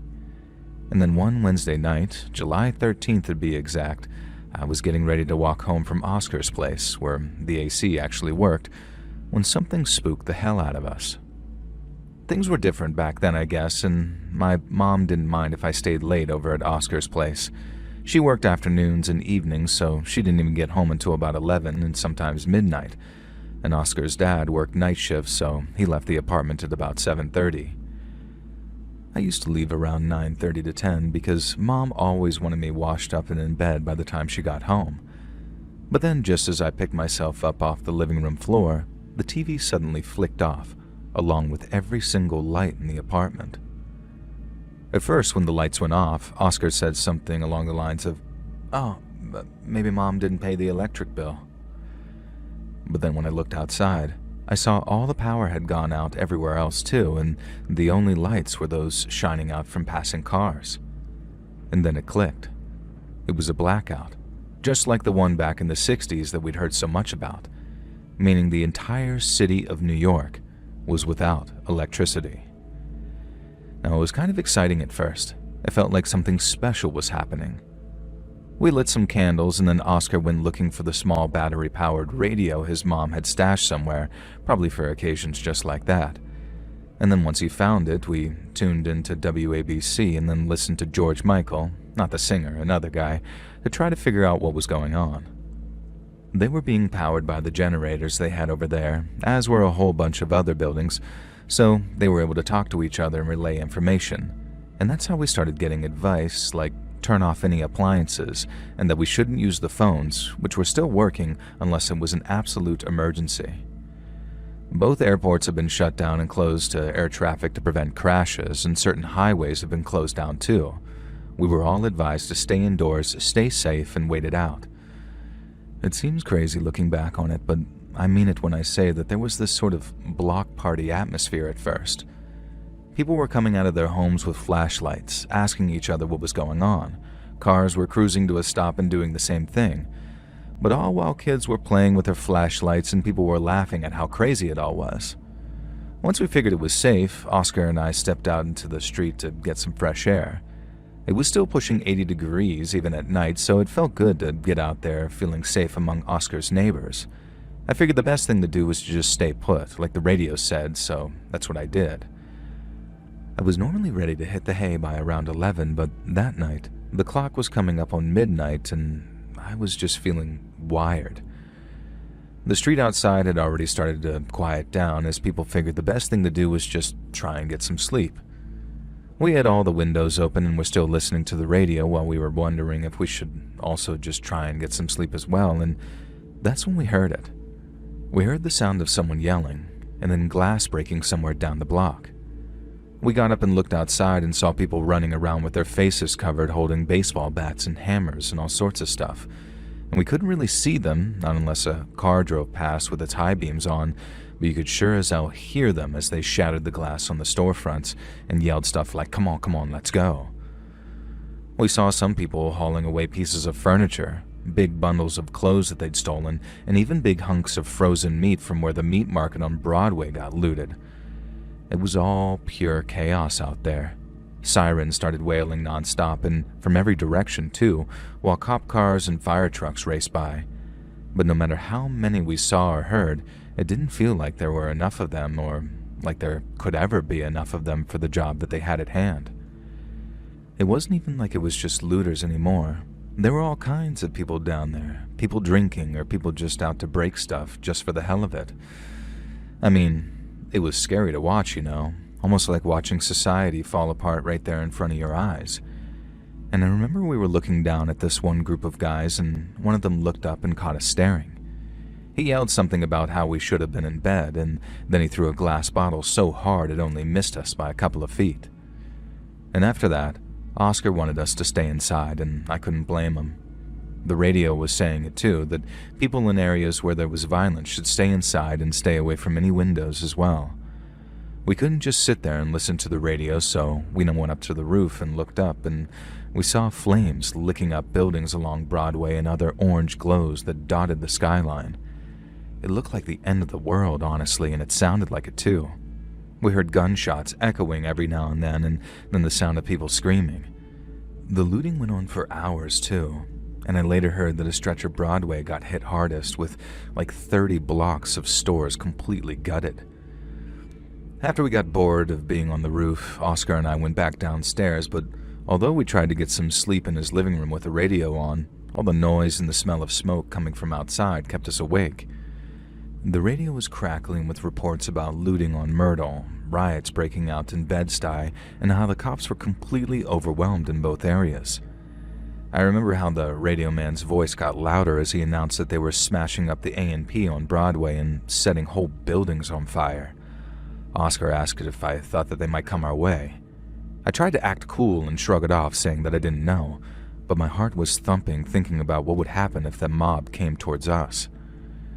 We'd been smelling burning for hours by the time 2:30 in the morning rolled around, but I remember there being this moment where the smells started to get really intense, like whatever was burning this time was much closer than the other fires. And that's when it got thicker, not just drifting in from down the block, but like it was coming from inside the building. And then suddenly, someone started banging on the apartment's front door so loud it seemed like they were trying to break it down. Both me and Oscar heard someone yelling "Fuego, fuego" at the top of their voice, and the panic hit us both like a damn freight train as we ran for the door, and then as we rushed out into the hallway, the air was thick with black smoke hanging in the air. We made our way to the fire escape, joining the other folks as we tried to keep as calm as possible. Oscar was right behind me, and I remember hearing him coughing as he took in a lungful of smoke. Oscar's neighbors were pouring out of their apartments, and I remember seeing one guy on the first floor hauling his mom, who could barely walk, outside towards the escape. He was yelling for her to hold her breath, and then his yells were joined by babies crying and a bunch of other yelling too. It was complete and utter chaos, easily the scariest memory of my whole childhood. But I remember how brave people were too, and how some people took control of the situation to help save lives. There was a guy Oscar knew, this Mr. Ortiz, who he later said was a cop back in the day. He was the one who led us down the fire escape with the metal groaning underneath us. I was terrified it was going to break under the weight of everyone and we'd be smushed against the alleyway concrete, but it didn't, and it held. And at one point there were so many people on the fire escape that it got clogged up as some older lady struggled to get down on the concrete below. A younger mom started to freak out, worried that her baby was going to inhale smoke, so we ended up passing it down the stairs from person to person like we were a freaking bucket brigade. And I ain't never been so scared to drop something in my whole life, and I was so scared to take it from Oscar that he had to say, "Come on, man, don't punk out." I remember that, and I took the baby, passed it on, and then got a miniature round of applause with the folks above me saying, "Attaboy, you did great, now let's get it moving down there." Now, we soon got moving again as people made their way down the fire escape, but it was a mess. Everyone was yelling in Spanish and English and every kind of accent you can imagine, but we managed to get down into the alley, and then from there, we went spilling out into the streets, gasping for air. We stumbled around the corner, far enough to turn and look, and saw how flames were licking up the back of the building, and then before long, they came shooting out the front windows, orange and angry, while they ate their way up to the third floor where Oscar's family lived. We watched his kitchen curtains catching as the living room where we played after school all went up in flames. Oscar just stood there staring before he finally said, "Everything's in there," in this voice that made him sound so much younger. And after what seems like forever, a fire truck finally showed up and then started hosing down the houses, but it was obviously too late. People were drinking water like it was champagne from a hydrant someone had cracked open and slapping each other in the back like we'd won something just by getting out. And I guess we were lucky to get out with our lives before the whole building burned down around us. But the look on Oscar's face, watching his childhood home burn, that just stuck with me. When morning came, there was still no power and the sun lit up the mess. Oscar and I had to walk all the way back to my place after the fire, to where my mom almost threw a fit because she'd heard about Oscar's block and was scared that I'd been burned to death. But we slept there for a few hours before Mom walked us back to Oscar's place to try and find his parents. Walking toward Broadway was something else, man. It was like a movie, an end-of-the-world kind of movie with glass everywhere, burned-out storefronts, and smoke still rising from spots that had only recently stopped burning. The cops were out in force by then, the National Guard too, I think, and people tried to put brave faces on, but you could see that people were broken, especially when Oscar found his mom and dad, and they burst into tears of relief at having found him. Oscar and his parents might have been reunited, but the block was gone. It turns out some idiot down the street had torched a car, and the flames jumped to the trash piled up against the building. In an old tenement like Oscar's, it was dry as tinder in that heat. The lights came back on late that next night, but Bushwick wasn't the same after. It felt like something broke that could never be fixed, and as a kid, that was as scary as it was confusing. But I guess that's life. You roll with the punches, and if you're skating on thin ice, my friend, you might as well dance too.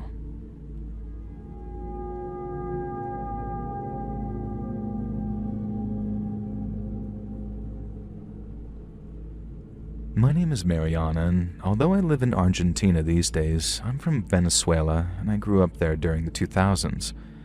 My family and I lived in a district of Caracas, a place that was very loud and a lot of people very cramped together, but it also had a lot of passion, love of life, and amazing food cooked by our friends and neighbors.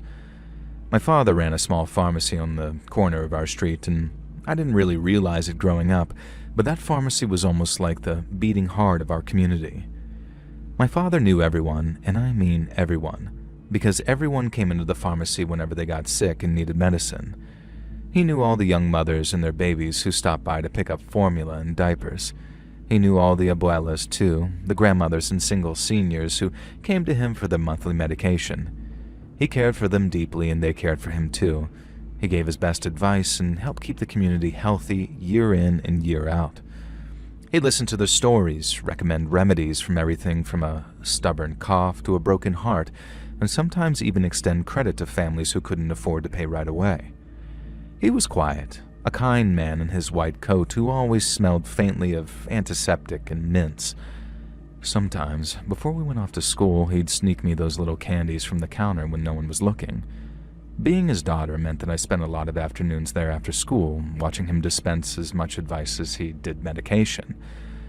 On Sundays, when the pharmacy would open late and close early, he would often take us to the beach, and that was our escape with him. Those afternoons that we'd spent at Playa El Agua or Choroni, and we'd pack our arepas stuffed with cheese and avocado, and we'd laugh as we played with our cousins until the sun dipped down low and it was time for us to go home again.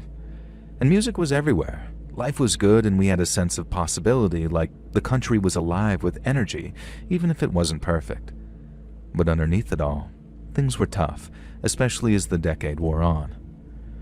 Around the time of my 14th birthday, Maduro changed the country's energy policy, meaning they had to squeeze the average person harder and harder. Then, inflation hit us hard, with prices skyrocketing overnight and making things which cost a few bolivares one week cost double the next. And it felt like an invisible thief was robbing us, and I remember my parents arguing at the dinner table for the first time in my life. They had to stretch their savings, and sometimes goods became so scarce that my mother had to line up for hours every morning to ensure that we got basic essentials. Poverty crept in, crime started to rise, and there were riots, there were deaths, and I remember the first time my father told me not to wander too far after dark, because the streets I played on so freely as a child were no longer safe. For my father, running the pharmacy became a battle.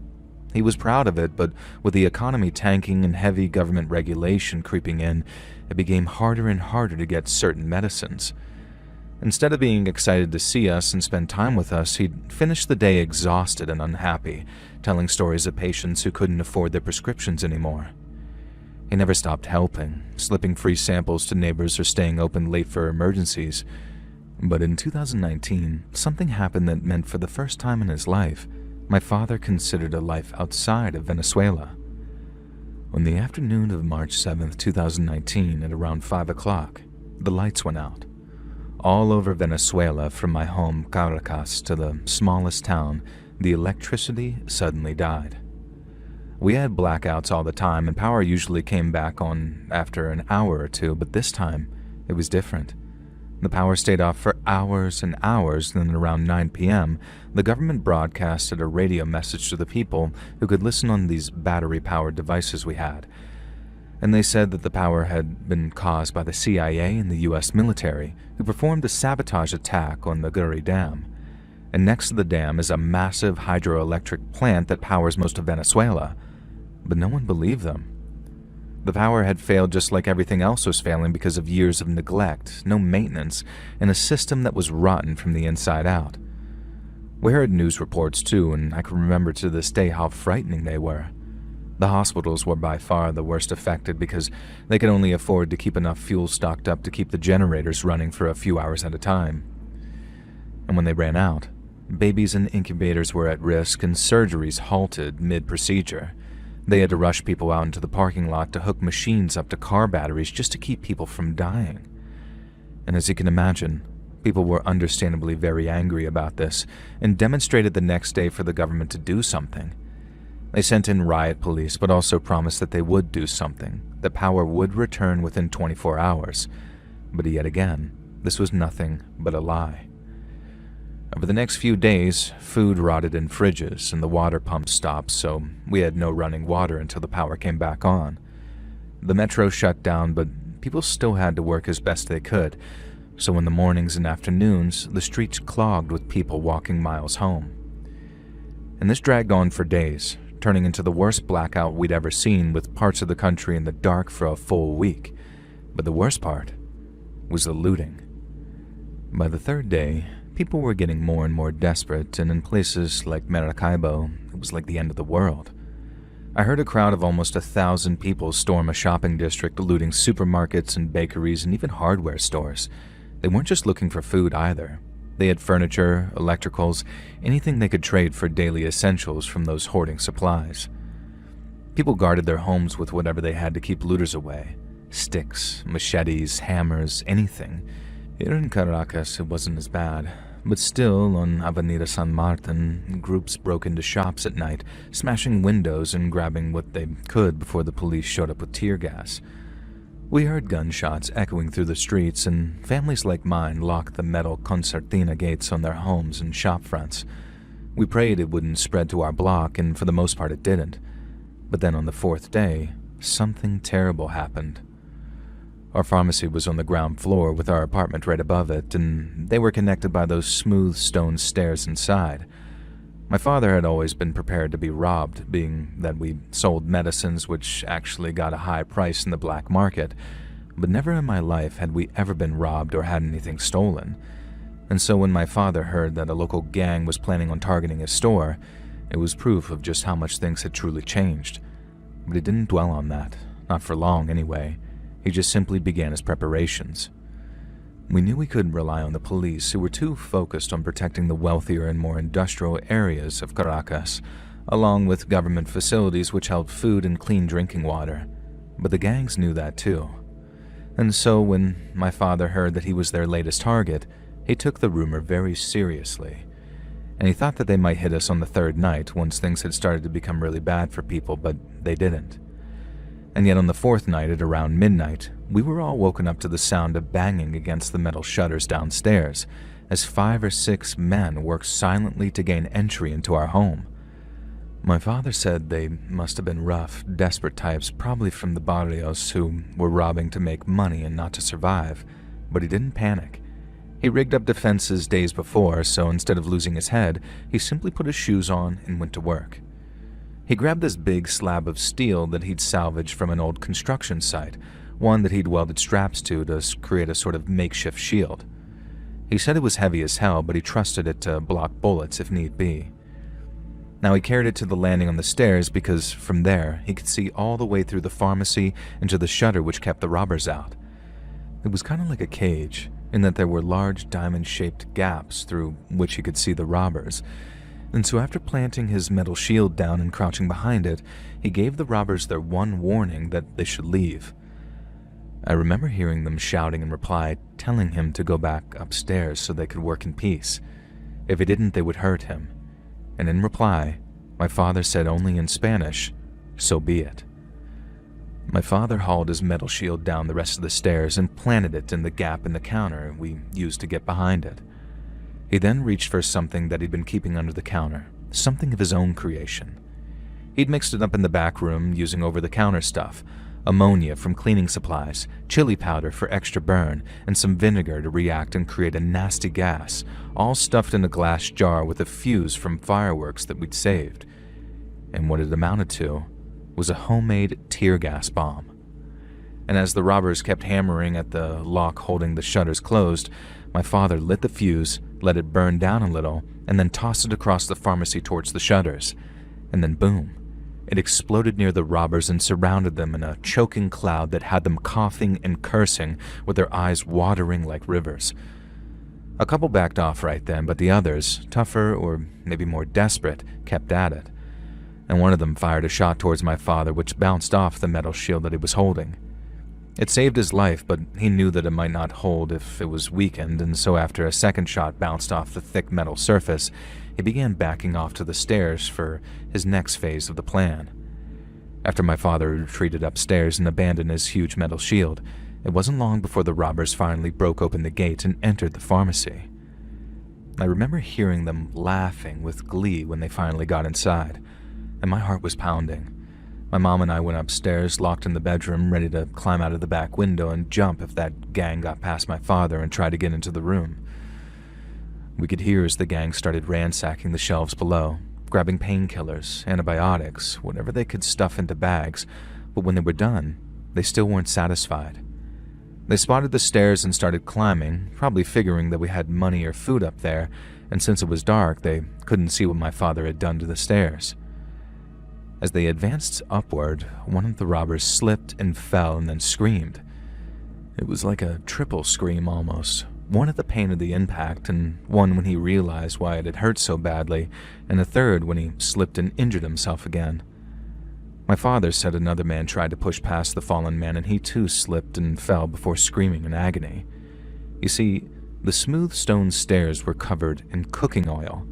But not just oil, because after dropping his shield, my father covered them both in oil and broken glass.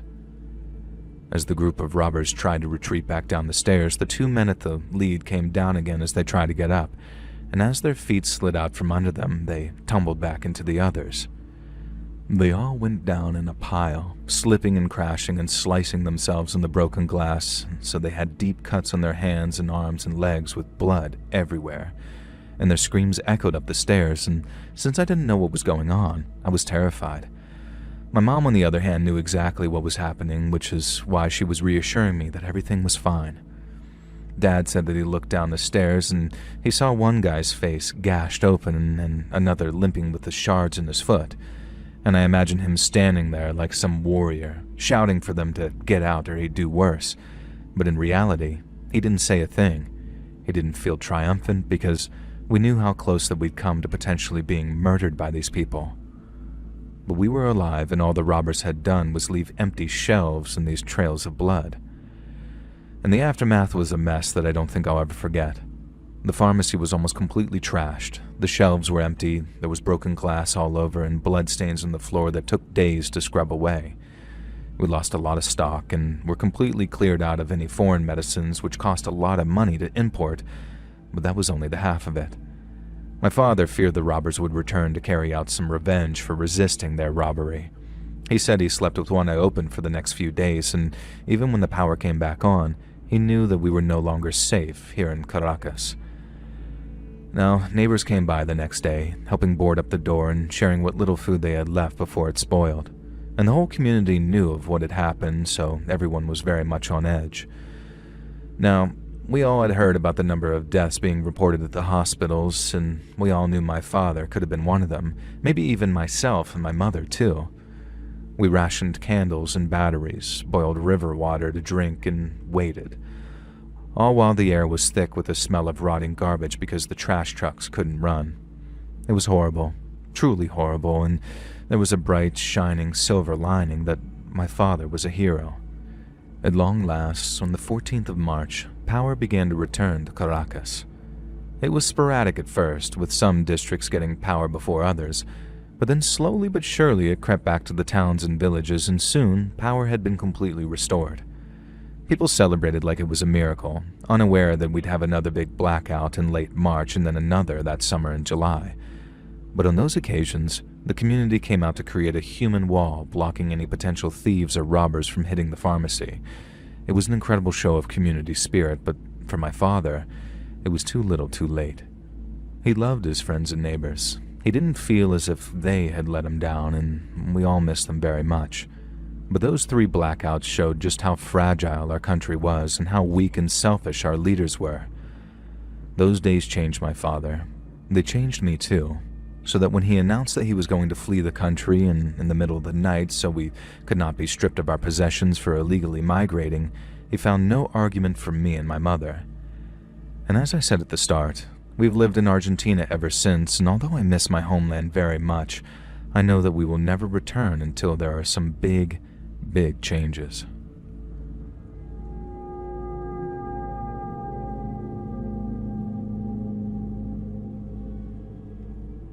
Growing up in Rio made for a wild upbringing. I was born and raised in Babylonia, which overlooks a neighborhood called Leme. Leme is a very wealthy place, but Babylonia is a favela, which roughly translates into English as slum or ghetto. While the rich lived down there in their mansions and luxury apartments, they looked up to see us living in stacked hillsides that looked like colorful puzzle pieces. But they do not look up to us, as you say in English, and we could not look down on them, even though that's all we do from our high perch above them. We are poor people, but we are rich in spirit. Football was a big part of our lives too, and while I'm sure to many of you this is an apt cliche for us, football was, and is, life. Whether it be the organized futsal, which took place on colorful concrete pitches, or the volley games the kids would play under flickering streetlights while they laughed and chased each other, football was everywhere. And since it makes us happy, and happiness was everywhere too. Babylonia felt alive, full of so much joy that could light up the whole city. But let me tell you, and this is the same for all favelas and poor places across the world, things could turn dark very, very fast. The favela is a place with 2 governments. In the daytime, politicians and the police are in charge, and people go about their business as normal. But after the sun goes down, the police rarely visit, and the politicians are all safely back in their expensive homes. And it's then that the gangs take charge.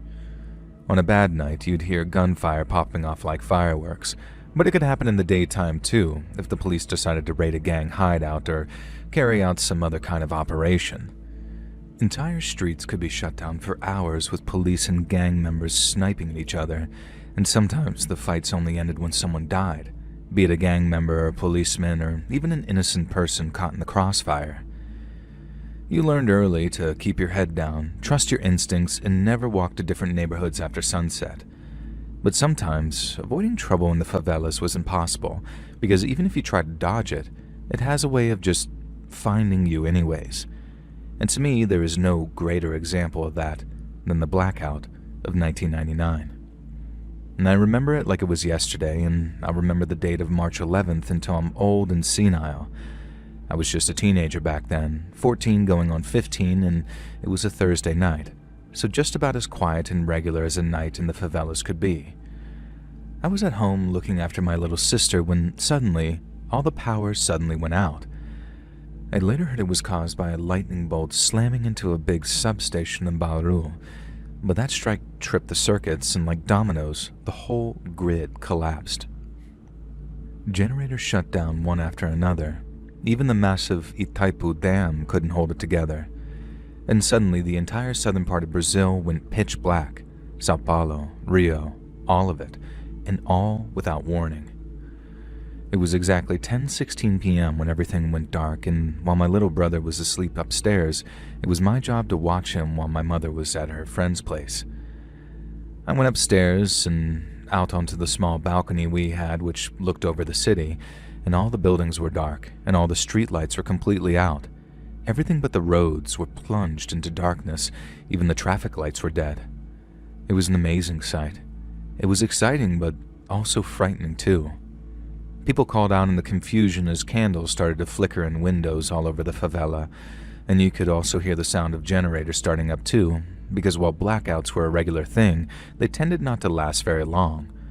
But this one was different, and the longer it lasted, the more the atmosphere around the neighborhood became more and more tense.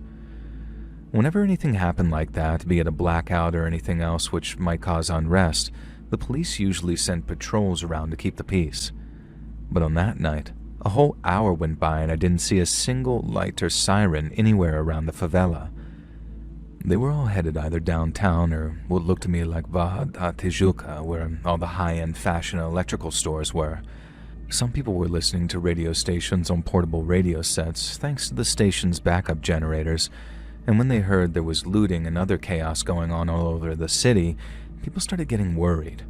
Because if the police were overwhelmed, there was no telling what the gangs would do. I got scared, and I was only a kid, so I forgive myself for it, but I got so frightened that I went looking for my mom. I know I shouldn't have left my little brother alone up there in our bedroom, but that night had been really quiet up until then, so I figured that it wouldn't do any harm if I just ran over to my mom's friend's place and brought her home with me. And the streets were buzzing like a party at first. It seemed like people were laughing and cracking open beers by flashlight. Music blasted from people's radios as they danced by candlelight and battery and turning the blackout into a sort of carnival. Now, I found it reassuring because there was none of the looting or violence that I'd heard about elsewhere. But that fun didn't last, and by the time I made it to my mom's friend's place, the atmosphere in that favela had changed dramatically. When the gangs heard that all the police were all tied up downtown, guarding the commercial districts from looters smashing windows, they got together and began planning their attacks. Rival crews, the ones who had been eyeing each other for weeks, saw their chance, and no cops meant no one to stand in their way. I'd been happy to see my mom, but I don't think more than 5 minutes had passed before I heard the first shots ringing out. She'd been mad at me for leaving my little brother at home and had been preparing to take me home again so he wasn't alone, but when the first bang started and we realized that they weren't some firecrackers, she said that we had to stay put. I blame my age for how foolish my thinking was, but I felt so guilty to leave my little brother alone in that blackout, with gunshots now going off, that I couldn't bear to just stay put and wait until it died down. And so I ran. And what I saw while running will stay with me for the rest of my life. As I ran, I heard automatic weapons rattling off in bursts and then the sound of the bullets echoing off the concrete walls, and it sounded like thunder as their shots lit up the night with these muzzle flashes. I saw it all as the party turned to panic, groups of guys charging down alleys, spraying bullets wildly and dropping bodies after suddenly coming across a group of rivals. Sparks flew as bullets hit metal roofs, and I heard the sound of women and children screaming as they got caught in the crossfire.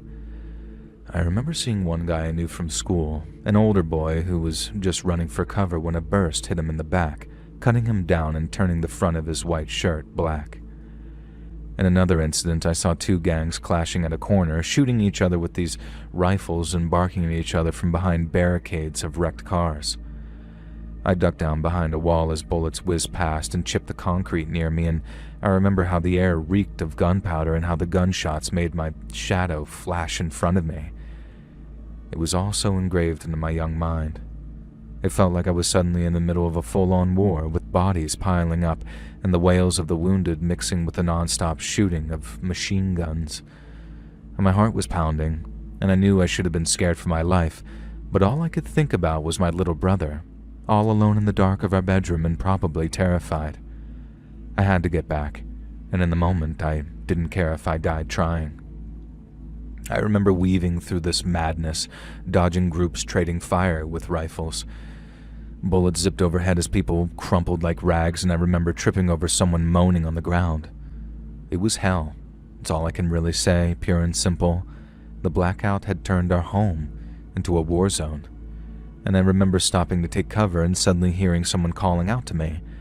I turned and saw a man standing at his doorway and offering to give me shelter. And I was so scared that I couldn't say no, and I was certain that I'd be shot if I kept going, so I figured that it might be a good idea to take shelter for a few minutes and hope the shooting died down. And so I ran to the man, and he shut the door behind us. Now, he seemed all right at first. He talked calmly, said that he'd seen me around the favela and that he knew my family. He gave me some water and then patted my shoulder from behind as if to comfort me. But then I noticed how he was patting them a little too long, and when I tried to get him to stop, he started to grip tighter. She pulled me closer and one of his hands began to wander, whispering how I should relax and stay put. Now, I should make it clear that I'm a man and was a boy around this time, so this is the last thing I expected him to do. And when I realized what his real intentions were, panic hit me like a speeding truck. I shoved him off, bolted out the door into the night again, and this time with tears in my eyes as bullets flew past me. And I just ran completely blind, with my heart in my throat, dodging gunfights as gangs unloaded clips into the dark, screaming and laughing as they did. And I ran, until I finally reached my home. I burst through the door and ran upstairs to the bedroom me and my little brother shared, and there he was, huddled under a blanket, having cried so much that he'd gone quiet again, and I pulled him into a hug, and we cried together as he asked me, "Where did you go? Where did you go?" All I could say was, "I'm sorry," over and over, and hugged him as hard as I could. That night stayed with me, and as long as I live, I don't think I'll ever forget the lesson it taught me. In time of crisis, it's the children that need our protection the most, the little ones especially so, because the world is so much more frightening when you don't understand it.